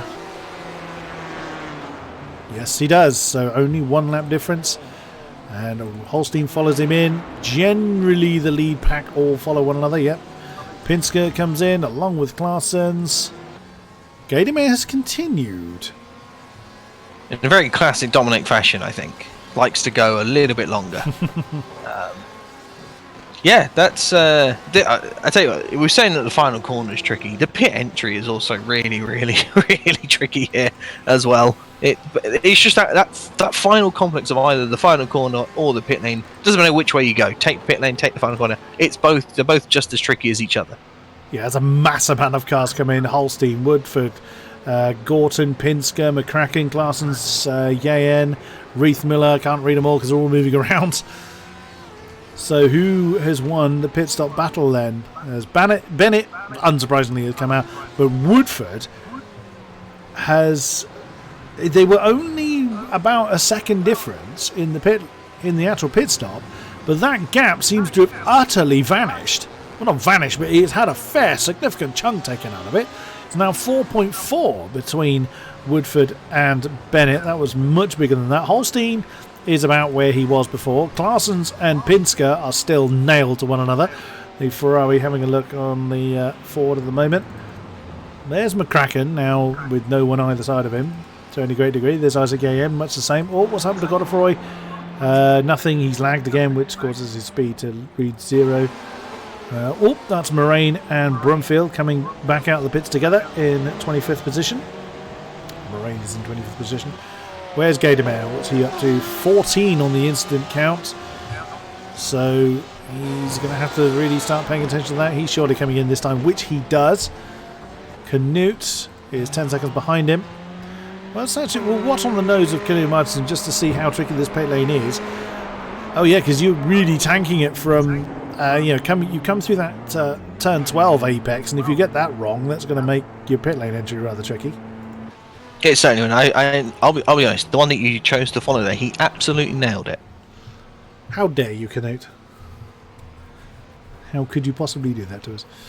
So then, look how tricky it is. Oh no, maybe it's not actually. Well, I think he took it. He took it quite slowly, in fairness. So I can, but you could see from the line that if you were really stonking it through turn 12, you could easily get onto the grass, and then all hell's going to break loose if you get that. Oh yeah, for sure. You can actually cut it and just straight line it and get a slowdown penalty, but then the slowdown penalty clears. But it was agreed in the race threads beforehand not to do that because it's really dumb. It looks really silly. In fairness, we haven't seen anyone attempt that, as Andy Gorton has just overtaken Canute for 10th position, and that is overall 9th. Alexander Godefroy leads the way. Leads the That is actually, isn't it? He will lead. Interesting, because Andy Gorton has actually pitted again. He has now done his. Oh, he has. Yeah, that's very true. That's it. I completely missed that, but obviously he was around. How is he? He's been very quietly, blitzing through the field, and is now, legitimately in the top 10. He was the one that really confused us with that very early pit stop, and is now absolutely flying. Well, I don't think he's now flying. I think he has been flying for a while. As Godefroy will be the last person, or is the last person to pit. There's talk about changing the fuel tank size, or the fuel limit, I believe. I seem to remember reading somewhere. Is that something you've read as well, Phil, or have I got that one wrong? Ooh, that's a good question. Unfortunately, I actually can't read. So. Oh, despite your name. Yeah, despite my name. Well, that's I mean, I like to keep myself out of the mix when it comes to. Then I get excited when something gets announced. I'm like, ooh, that's special. Fair enough, as Godefroy has indeed brought his car in. He's continuing to lag whilst he's in the pit lane. So the lead comes back over to Alex Bennett, but it is shortened by under 4 seconds to this man Ross Woodford, and another half second gone. Last time around, about 17-ish laps left, as it's not a lap count race, it's always a timed race. As you can see in the top left corner, we have less than 28 minutes to go, and it has been an absolute stonking race we've had here at Motegi. It was last time, I seem to remember. It was pretty exciting, but Ross Woodford is absolutely throwing caution to the wind and pushing very, very hard to chase off after Bennett. I think Alex is going to have a lot of work to do when Ross gets there. Gadamer, who has been through the pits, had an argument with the cone bit him back and cost him a whole bucket load of time earlier on. He's now in 4th position. He's 3.5 seconds off the back of Holstein. He drags with him Pinsker and Claassen, so Gadamer has gotten past those two who've been fighting for quite some time. Scott McCracken in 7th. That is a lap car directly behind him. That will be Matthias Hollis Christensen. Ben Hitchcock has indeed fallen victim to the incident limit. I had a funny feeling he might. Driving on 19 incident points around Motegi without dying for half an hour is pretty damn difficult, I would think, Phil. I imagine so, but are we looking at Ross's? Is he still on 13 or is he around that sort of 16 now? So. 16 now. Well, I was going to say, like, he was at one point. We remember it was after like a few laps. He was on 11, and so considering he's done around 25, 26 laps and only gathered 5, it shows that you can go quite a long way with only picking up a minimum amount. That's very true, and he was on 13 for quite a long time. I think he's made a few mistakes recently that's putting him up to 16, but that's got to weigh on his mind a bit. Even Alex, who's been out in the lead all race long, is on 6. So Chris Yardley's still the only man on 0. We're down to 32 cars now. We lost Hitchcock to the incident limit. We lost Jake Sanders a few laps ago. and Craig Dancy as well as retired. So 32 cars remain. There's Yardley very close to Cohen Van Eyck there. Yeah, I'm just watching this gap between Woodford and Bennett. That's, well, I switched to the nose cam of Bennett just as he comes into the left-hander, so all we saw was the wall. We should see there is the silhouette of the Treble 1 car. Do you think that's a bit of conspiracy, actually? I've just noticed Cone drives an orange car, and the cone's orange around the track. Is that... I don't know. If it makes you happy, Phil, be my guest. Yeah, it does. You hang on to that one, my friend. I got something. Andy Gorton as well has had a terrible start to the race, but has pitted twice and has really pressed on to limit the damage that is going to be had of him. He only joined the season last race and won it, so he clearly has pace. And I don't think he needed to prove that. He's chasing Isaac Gayen through those last few turns at the moment. It looks fairly set to do something against the Porsche. He's already having a look on the inside of turn 1. And Isaac felt the need to go quite defensive into that first turn. Andy Gorton doing a brilliant job. He gained 1.2 seconds on Isaac Gayen last time around. So the Porsche making a mistake somewhere, I would think. There in the background, Knut Martinsen, who's, I think, fairly much been minding his own business. We haven't really looked at Knut all race long. Oh, there's someone had to... Oh, Sylvia Moraine, what's happened to you? Oh, wow, locked the rear brakes coming into turn 11. Wow, that's Brimfield just going past. So once again, as it did before, and is doing so again, proving very troublesome, that turn 11. I haven't seen any major... just slightly broke on the grass, actually, I think. Oh, was it? Yeah, just a little bit, just a little touch, which is very easy to do, to be fair. Indeed. There's Michael Edens, who sadly hasn't been able to recover from the early troubles he had when he got shoved off the road. He's only got 6 incident points, so he's done well to keep the count down. Oh, Ross has gained another one. He's on 17 now, and that's Isaac Gayen and Andy Gorton side by side. Can the Brazil-flavoured Ferrari do anything against the Porsche? Isaac Gayen coming through turn 10. It's got on the chopper cam. Oh, what a drive from that hairpin turn for the Ferrari. Is Isaac going to try and pick up the slip through and do something into turn 11? No, he's not going to try it there, but that was a great move from Andy Gorton. That's claimed 8th position. He's got 5.7. Whoops, as Isaac lags a little bit there. He's got 5.7 seconds to gain to Scott McCracken. He could certainly... Oh, there is Scott McCracken at the bottom of the shot. He could certainly put a dent in it, if not completely close it down. Ross Woodford at 45.1 on the board. Last time around, he's on 18 incident points, so once again he's pushed it a little bit too hard. He's got to back it off. He's got to slow it down, surely. Well, some people are really good at that. They'll get into a rhythm. They'll see they'll have 2, maybe even 1 left, and they'll just get into this rhythm where maybe they're not quite at the top of their pace, but they're still really going for it, and they just don't make mistakes. But yeah, I mean, 15 or so laps to go. That'll be tricky. That will be tricky. It would definitely be on his mind. I think he'll give it one more. I think he'll be happy in his own mind that he's not going to be spinning and getting a loss of control on a 2x. So he'll probably keep pushing as hard as he can until he gets that 1. And then once he gets to 19, that will be when he start thinking, well, I'm not going to get another one. I'm probably not going to spin. I'll just take what I've got. Reithmiller also on 18 incident points, so that VEC trio has sadly dispersed, which is a great shame. Wow, Godefroy is miles on the road. He's really broken away from his fellow VEC brethren. There's Hallowell with Arjun van Putten. Arjun was leading the Pro-Ams for a long time. That's actually Alex Smith now in the 277 Porsche. Was promoted mid-season from the AMs to the Pro-Ams. So it really shows Alex's pace. So not only did he really stamp his authority on the AMs category, he's doing a damn good job in the Pro-Ams as well.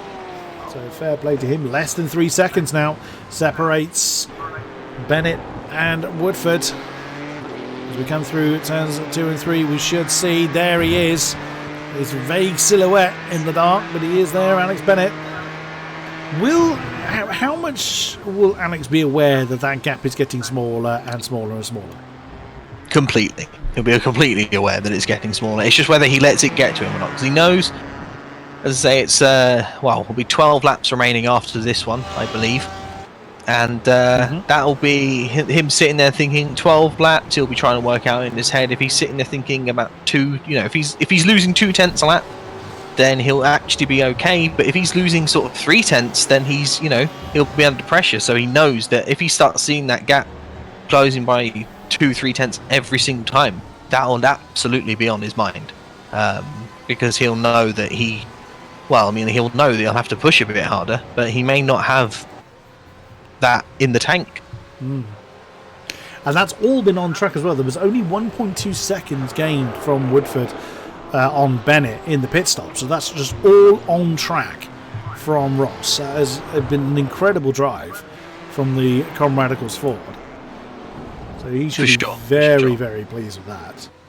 Oh yeah, it's I think for him now it is all about trying to not get that extra 1x and putting up to 19, because that'll kind of put hay to it. Unless of course he goes for the in with the mentality of win it or nothing, which is what some people go for. Some people aren't looking for championship points. I mean, again, it's all speculation. He could well back it off, but we'd like to see it when they try to push for the win, because then we get a fight, and that's always fun, as he murders lots more cones there. Oh dear, risky doing that. Ooh, he had a bit of a twitch there coming out of turn 3. Has the argument with the cone just upset the balance of the car a little bit? We saw from Gademir early on how bad that can affect you, but he seems to be going okay. I thought Scott McCracken's off the road. Yeah, I saw that Scott had a bit of a moment there. What's he done? And Gorton's just got through. Gorton is now ahead of Scott McCracken. It looks like he's just gone wide, to be honest. He had a big lag. I think he might have broken on the...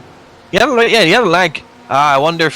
so it looks like he just braked a little bit late. He has that lag, and I wonder if that's just distracted him. It could be. Caused him to just run on, but... yeah. Huge moment. Yeah, he was way off the road. Maybe he just wanted to see what was over there. Fair enough. You don't usually go over there too much. That's true. You can turn right there. There is the short circuit where you turn off to the right, but it's not particularly exciting. Nesterowicz is on the back of Jamie Smith. That's not a great battle though, unfortunately, because they're not in the same class. If Nesterowicz was in the AMs, that would be a battle for the AM lead. As Jamie Smith is ahead of Chris Yardley. He's still on 0 as the grinning Porsche. Is about 3 seconds or so behind Jamie Smith. So not a lot in between them. Cohen Van Eyck about 2.5 back. There he is. So the AM podiums 3 not too far apart. Let's have a look at the Pro-Ams. Alex Smith leads away. What's happened to Scott McCracken? He's just lost a spot to Isaac Yair. And that's turn 11 again. That's bitten. Yeah. Oh, he went deep that time. As opposed to a spin, Scott McCracken just going a little bit too deep into turn 11. So the Pro-Ams is led by Alex Smith. Alexander Godefroy, there he is, the VEC Ferrari, you can see in the background. And Halliwell is the third place man, but he's got Arjan van Putten 1 and 2 get involved in that podium fight. Right behind him in the BMW. And that car you see there is Matthias Salo Christensen, who has been lapped, unfortunately. And that gap between Woodford and Bennett only fell by a 10th. Not even just over a 10th last time around. So there, you just saw the BMW go out of the shop, but it is continuing to fall. So this is going to be a great test of how well Bennett can just. What do you ignore the? I guess you ignore it for now when it's this big. It's not like Woodford's going to put a move in from this far back, but I guess there's only so long you can ignore it for. I mean, it's difficult to know exactly what any individual driver was thinking that isn't you, but I know if I'm in that situation, I'm absolutely looking at that time gap and thinking, oh no, they're going to catch me. And it does get on my... It does... I'm not a very good leader of races, I think. I'm much better at doing the chasing game. As I think he may have just made a slight mistake there, because the gap is now 1.8 seconds. Yeah, he did lost 9 tenths. And that's what happens. Like you start thinking on that gap, and you think, if he's gaining this amount of time, then he will definitely catch me, and that's what gets on your mind, because you don't really want them to catch you. Sometimes you kind of resign yourself to knowing that they're going to catch you, though, and that can lead you to be a bit more relaxed, a bit more, because you're expecting it, and you kind of start to think about your defense, like where you're going to defend, how you're going to defend, how hard you're going to defend, and that kind of thing. But yeah, it certainly gets on your head for sure. It's on your mind. Certainly will. An interesting one actually. Yeah, an interesting one actually. As you were saying, if Nesterowicz was in the AM class, it would be a battle for the AM between him and Jamie Smith. But obviously, Nesterowicz is actually, or sister teammates at least, with Chris Yardley, and I wonder if that would play into Chris's hands. Maybe Daniel will be trying to fight Jamie Smith a little bit harder than perhaps otherwise someone else would from a different class.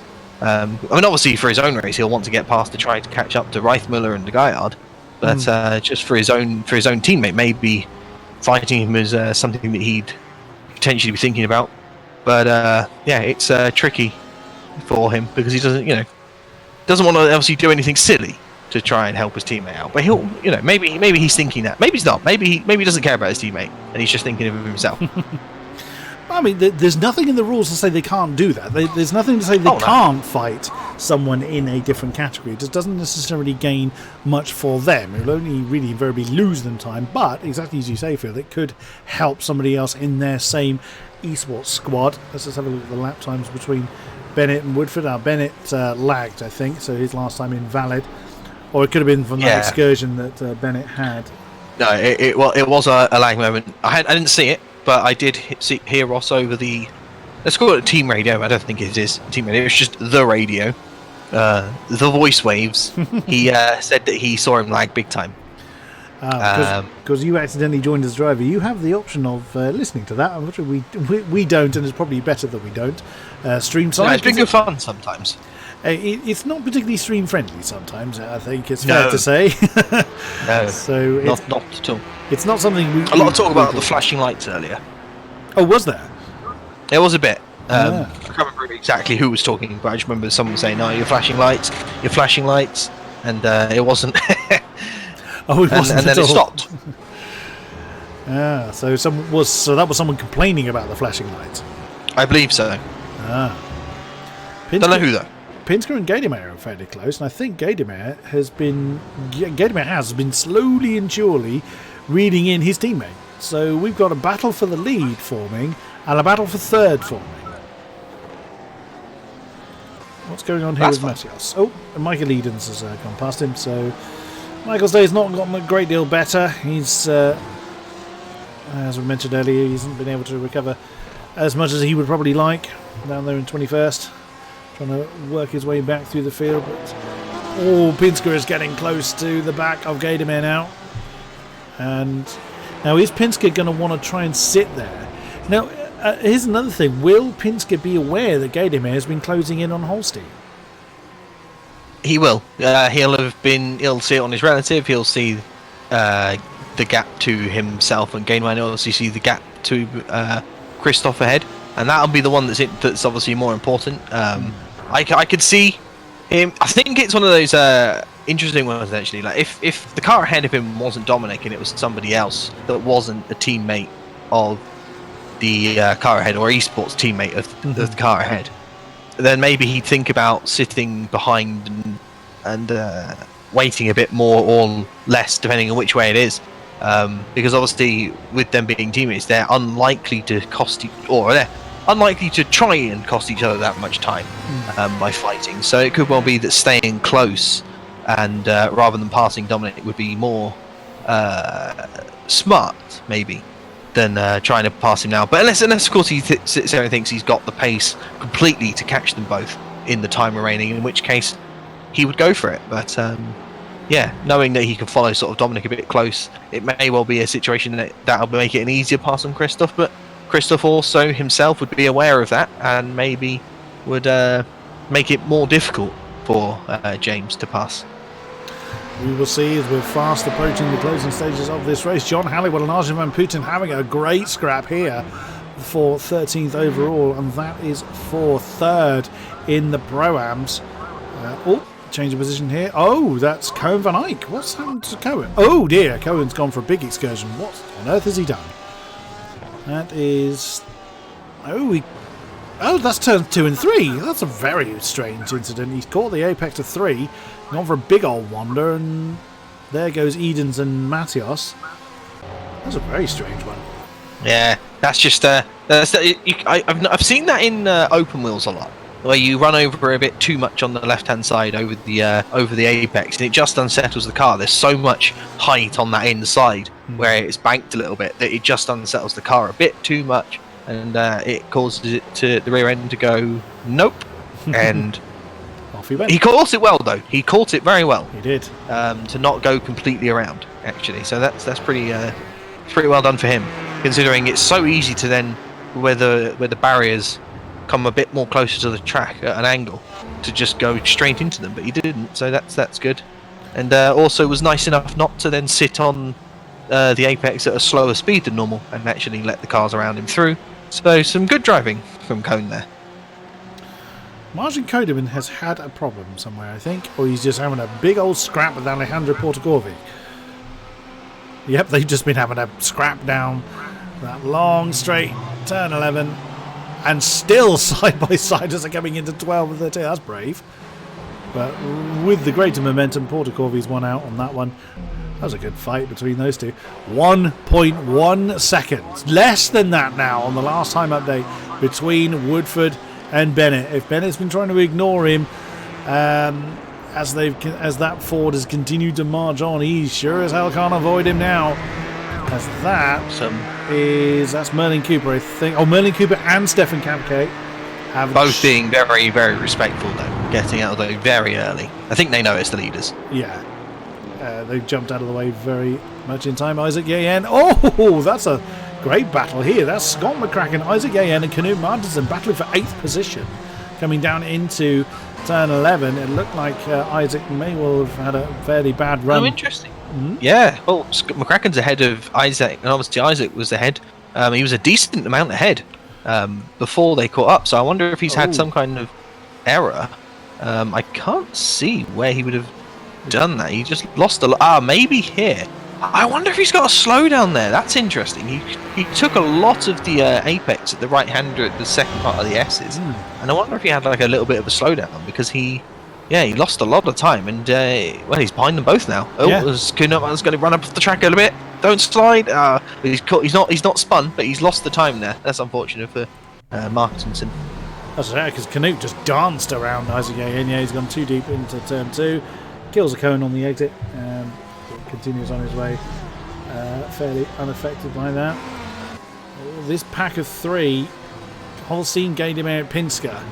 That, I reckon, is going to get very interesting towards the closing stages if Gaidemeyer continues to march towards Holstein as he has been. Pinsker's fallen a little bit off the back of the Comrade Gaming Porsches.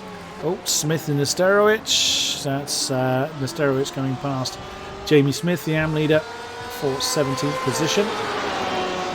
It looks like Bennett's had a bit of a better lap than Woodford this time around. Let's check the times. Yes, he had a little bit of a wide moment at turn 9, did Woodford, which just set him back a little bit. I think he lost about half a second. And that's given him his 19. He might. Oh, yeah. Where was that? Where did he? Well, he didn't get a 1x at the. It must have been somewhere else, but yeah, that's unfortunate for him. That is really going to pay problems potentially. But maybe he's got the confidence in himself that he can push and not get another one. But obviously, any sort of issue that he has in racing wheel to wheel with a Mednet would be disastrous. Because unless you have to put another mod in place, don't you, to see someone else's instant count? Is that correct? iRacing doesn't give you that natively. No, you have to be a moderator in the session or an admin. Oh, okay. So even if they, so generally drivers won't know each other's instant counts. No. They will. No, I know that a lot of people use streaming or do streams that have the incident counts for people show up on there, which you can get. But I don't think a lot of people race with those on unless they are streaming. So yeah, But this is really coming up nicely, isn't it? You've got a few battles here and there in the top 10. Obviously, Isaac right behind Scott, Dominic with Christoph. Well, James and Dominic with Christoph, and then obviously this battle for the lead, which we hope ends up in a battle. 4 laps to go, 1 incident point for Ross. It's kind of like a double battle for Ross, really. He's not interested in letting the BMW go, is he? He's right there with him now. He's definitely sniffing that he's got. I mean, Ross definitely knows at this stage he has the pace on Alex. I think Ford typically quite good on tyre wear, and so not really feeling perhaps as much as the BMW at this stage. But Alex putting in very good laps at the moment. But yeah, Ross clearly has had the pace, I think, all race. He's been gaining the entire time other than the moment that he had. But it's amazing that really, like, you can be a little bit quicker for 99% of the race, but one big error and that puts hay to it all. It's everything. That's what I love. That's one of the great things about racing. Here is Sluman and Brumfield with Sylvia Moraine right in that mixture. What a great three-way scrap this has been for 24th overall. Sylvia Moraine very much out of position as he's the pro in that pack with the pro-ams around him. And still they're having a side-by-side. Moraine wanted to get past them, and looks like he's certainly got past Brumfield. Oh no, that's put him a little bit wiggly. Here comes Brumfield trying to make a move coming into 12 and 13. Can't quite get it done as the VEC Porsche slips back past him. But again, Brumfield, from what we've seen, because we haven't been able to watch him too much, he's still having a fight. He's not willing to just let him go. Well, I mean, there's a fair amount of spirit in the 245 behind these. Oh wow, there was a nudge there from the 245 car, and yeah, Sylvia Moraine not happy about that at all, and I'm not surprised. As and there's Pontecorvi that's closed in on that particular fight. Oh, the lead battle continues. We've got less than 4 minutes to go, so that's going to be about 3 laps, no more than, for Woodford to try and overhaul Bennett. And also the Comrade Gaming Porsches are fairly close together. James has been left behind by about 1.5 seconds.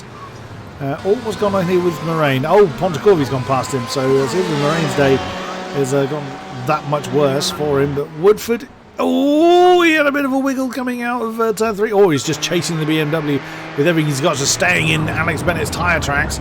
Oh, what a scrap we've got for the last few laps. We certainly have got a few here and there.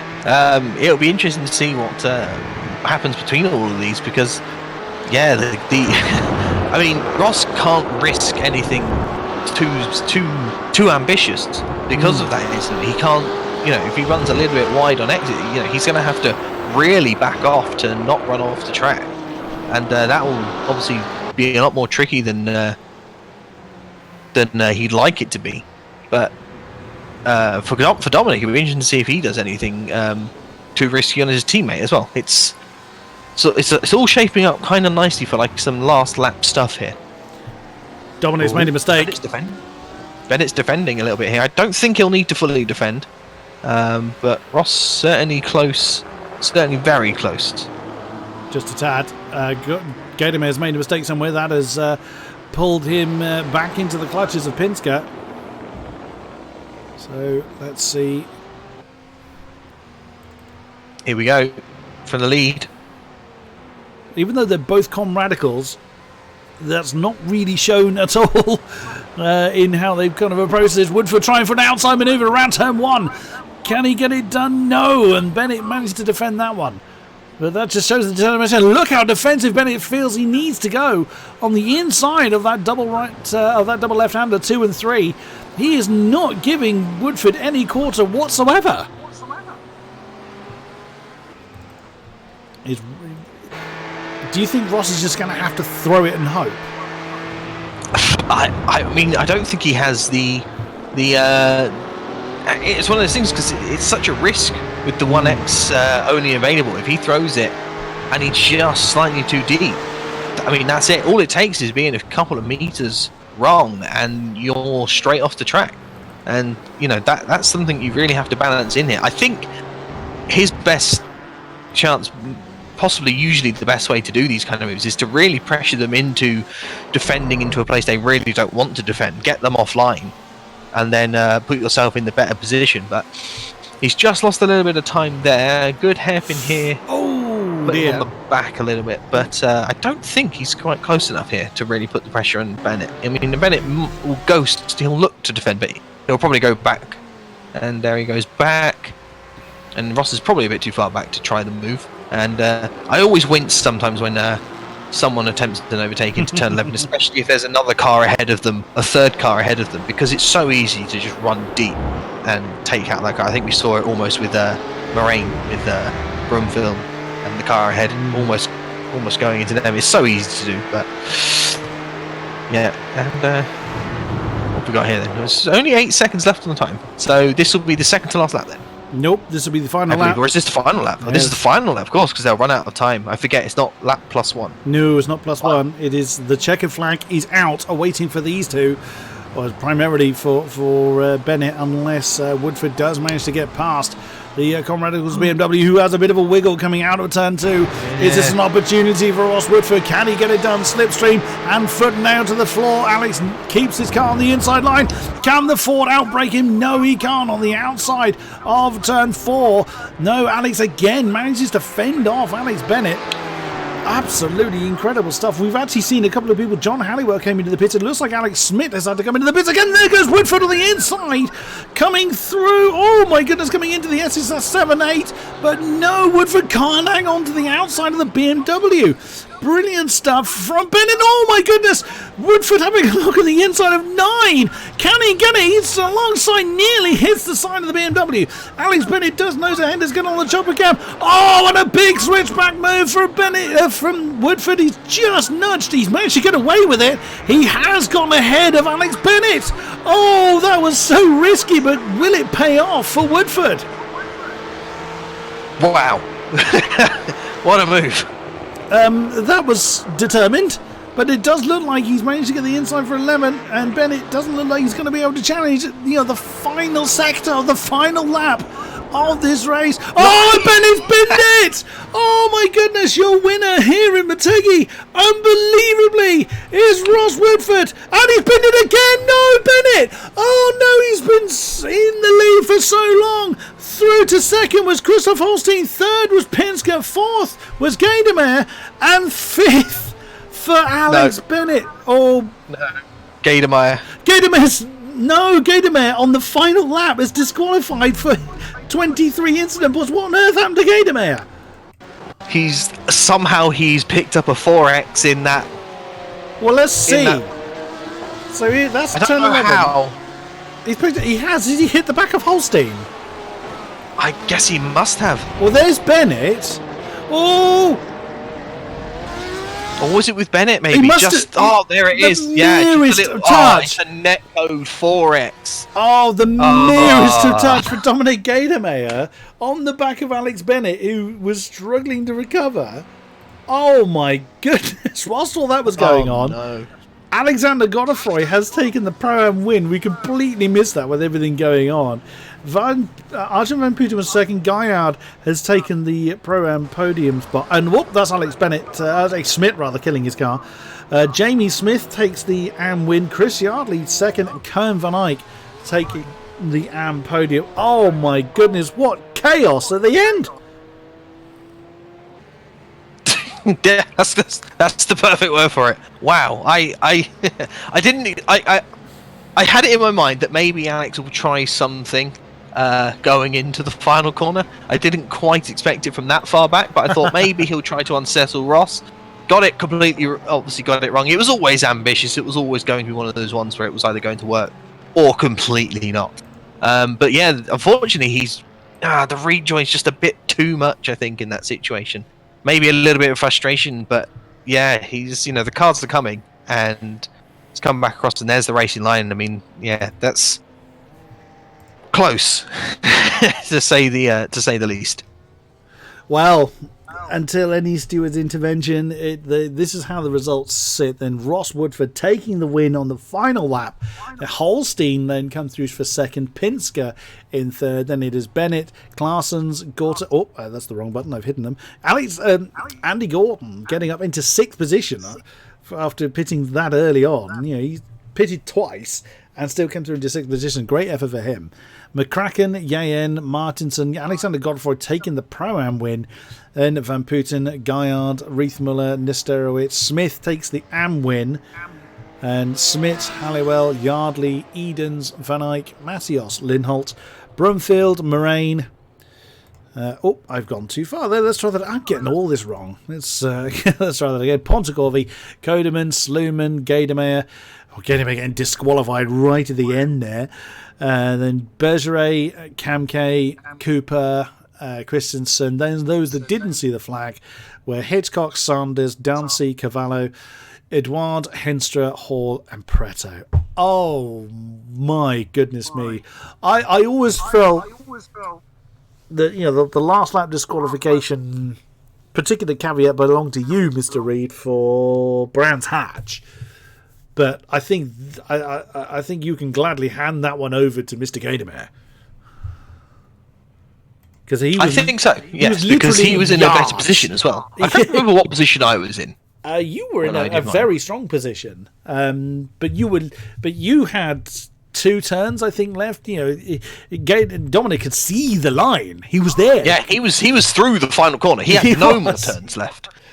Oh my goodness. Yeah. We have a few people wanting to have a chat to us, so let's then if I do. Well, I will let you do those. Right, I myself will jump away. Okay, thank you. But it's been a pleasure. Oh yes, it's returning. Thank you very much for coming on board, Mr. Reed. So then, let us see who wants to have a chat to me. So we've got quite a few. Let's have a chat with our race winner. Hello, Ross. Hello. Well, my God, you were determined. What? Yeah, Go on. Looking at the officials that we've done in the week, I knew I had the pace, so it was just a matter of getting back to everyone after I did the stupid mistake behind Chris at the start. What was going through your mind on that final lap when you just threw it at turn 9?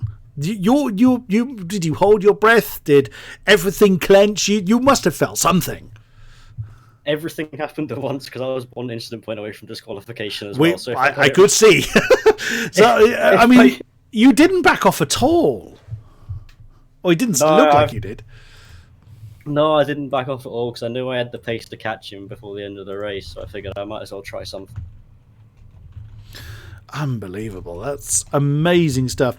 So was it always win or nothing? Yeah. I mean, if the gap was too big, say I was like 7/10 back or something, I would have obviously just backed off and finished in second. But because the gap was so small, I had to go for it. and I know Alex is a driver; he's really clean, and he would have left me space, and he did. So props to him. We had a good battle. Didn't you just? Excellent stuff, Ross. That was absolutely amazing. Great fun to watch. And yeah, can't wait to do it all over again next week. Yeah, looking forward to it's Belle Isle next week, isn't it? That's going to be a fun one for everyone. I was actually just looking at what is next. It is... No, we've done Belle Isle. Oh, no, it is Belle Isle. Beg your pardon. Yeah, Detroit Belle Isle. Yeah. Should be fun. Nice, tight street bump. Nice, bumpy street circuit for everyone to get their teeth into. I'm looking forward to that. Likewise. Good luck for then, and good luck for the remaining rounds. Thank you. Who should we... Oh, there's quite a few people wanted to have a chat to us. Let's have a chat with Mr. Holstein. Hi, everyone. Hello. Oh, well, everyone. Well, hello. Well, at least you didn't spontaneously combust this time. Yes, well, my PC didn't spontaneously combust this time. That's very good. Even though I had issues, but manageable issues. So what issues did you have? I had a lot of frame issues in the second stint especially, but since they were constantly, at like 30, 40 frames or something at some point, I got used to it. Eventually, and that was fine. But yeah. And what happened at the start? Because Hugo disappeared, and it looked like you went and then stopped. Yeah, I blinked myself, so I had no idea where Alex was, and then I was like, okay, I'm just gonna guess when he's gonna go. So I went, and yeah, I guessed wrong. So because rather I jumped the gun early than just reappear in the midst of like inside other cars. That's like probably the more of a worst thing that can happen. So I was like, okay, rather be in front than that. But yeah, it obviously caught a few people out. Sorry for that. I guess it was a very messy start. But yeah, not much I could do really. It was the precursor to a very eventful race, I think you'll agree. Or certainly, it was a very eventful from our side. Oh yeah, definitely. It was really, really, really fun battling with Rosick, and I tried my best to keep him behind as long as possible.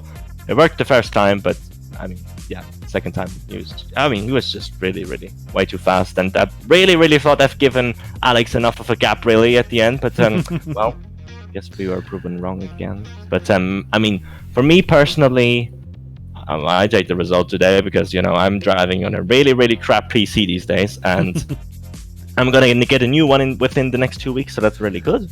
Awesome. And until that, I'm just gonna take as many points away from the races as possible. We look forward to seeing you back on the top step then when the new rig arrives. Hopefully. We shall see. Best of luck for the remainder of the season, sir. Thank you. Let's have a chat with Mr. Bennett. Hello. Well, that didn't end as you would have liked. Yeah, not exactly. I mean, you'd held such a strong lead for a long period of time. What was going through your mind when? I'm assuming you could see that the gap between you and Ross was getting shorter and shorter and shorter. Was it just kind of building in your mind? Talk us through what was going on your side.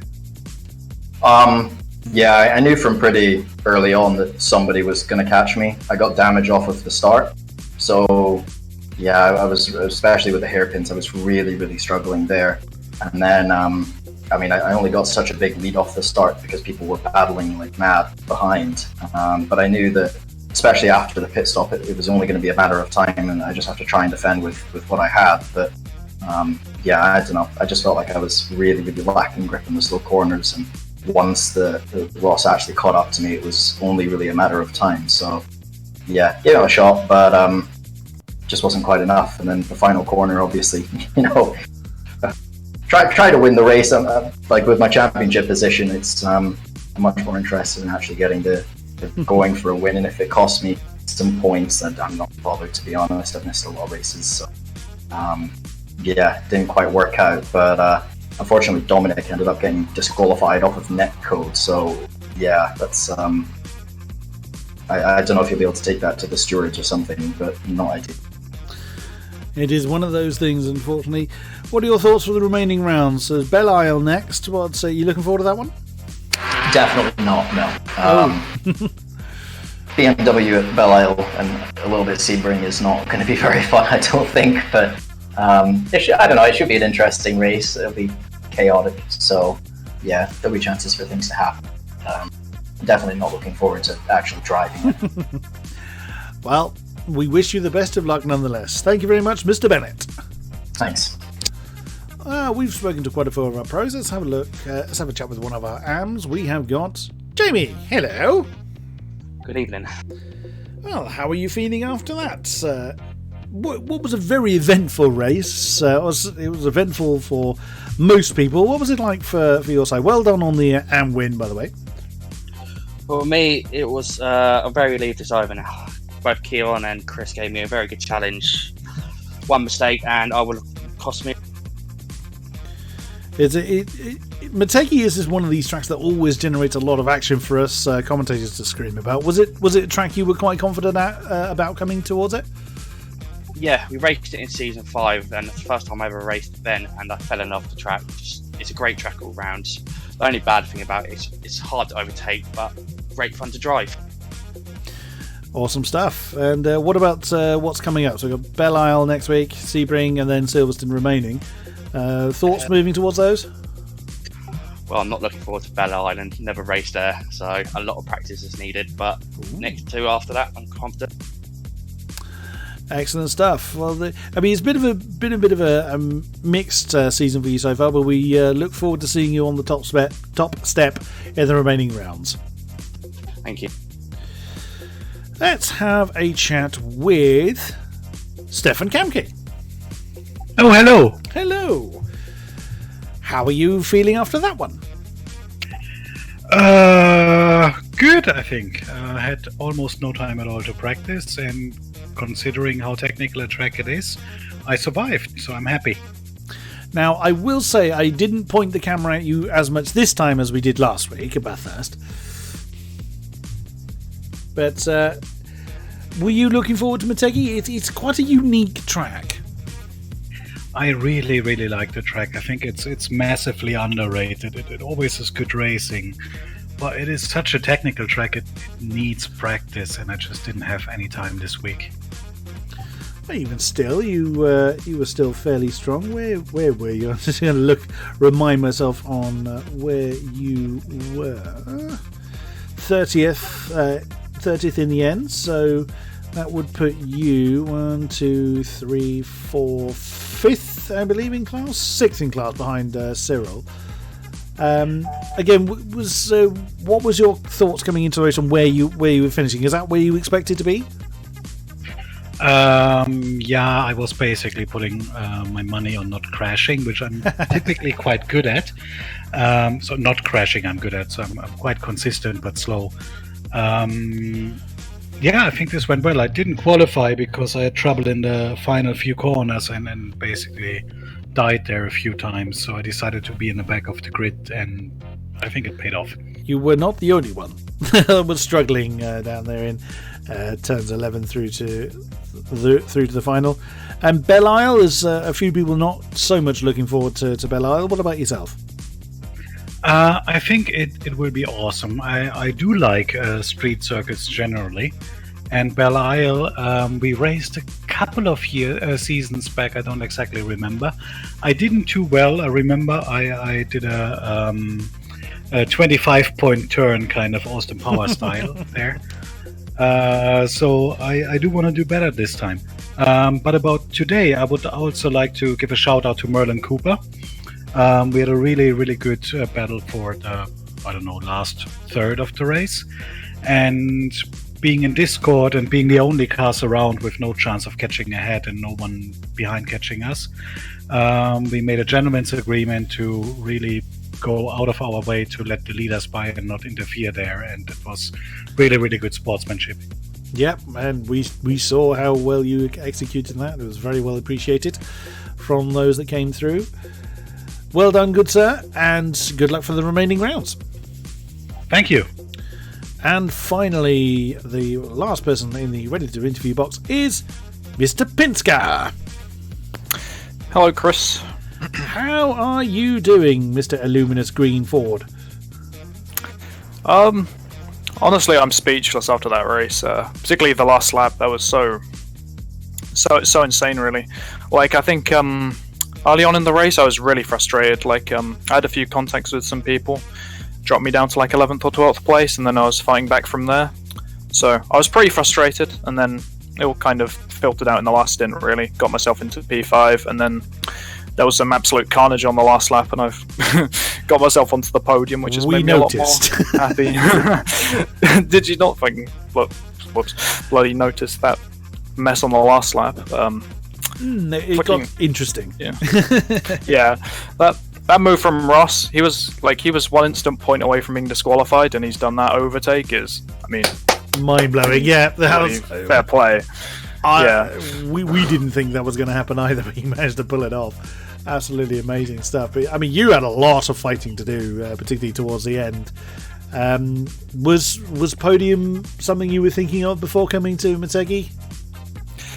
I don't know. I think my pace was pretty good. I don't think I quite had podium pace, but the way the start of the race opened up, I feel like I had potential to be right up there. But because a few people had some incidents, but unfortunately I was one of the people who had incidents. I was stuck down the order, but so I didn't I had no expectation to get a podium from there, so pulling out in the end was really a surprise. But lastly, I want to say consolations to Alex for losing the win. His first win, losing it right at the end of the race. Yeah, your time will come, but I don't know. No doubt.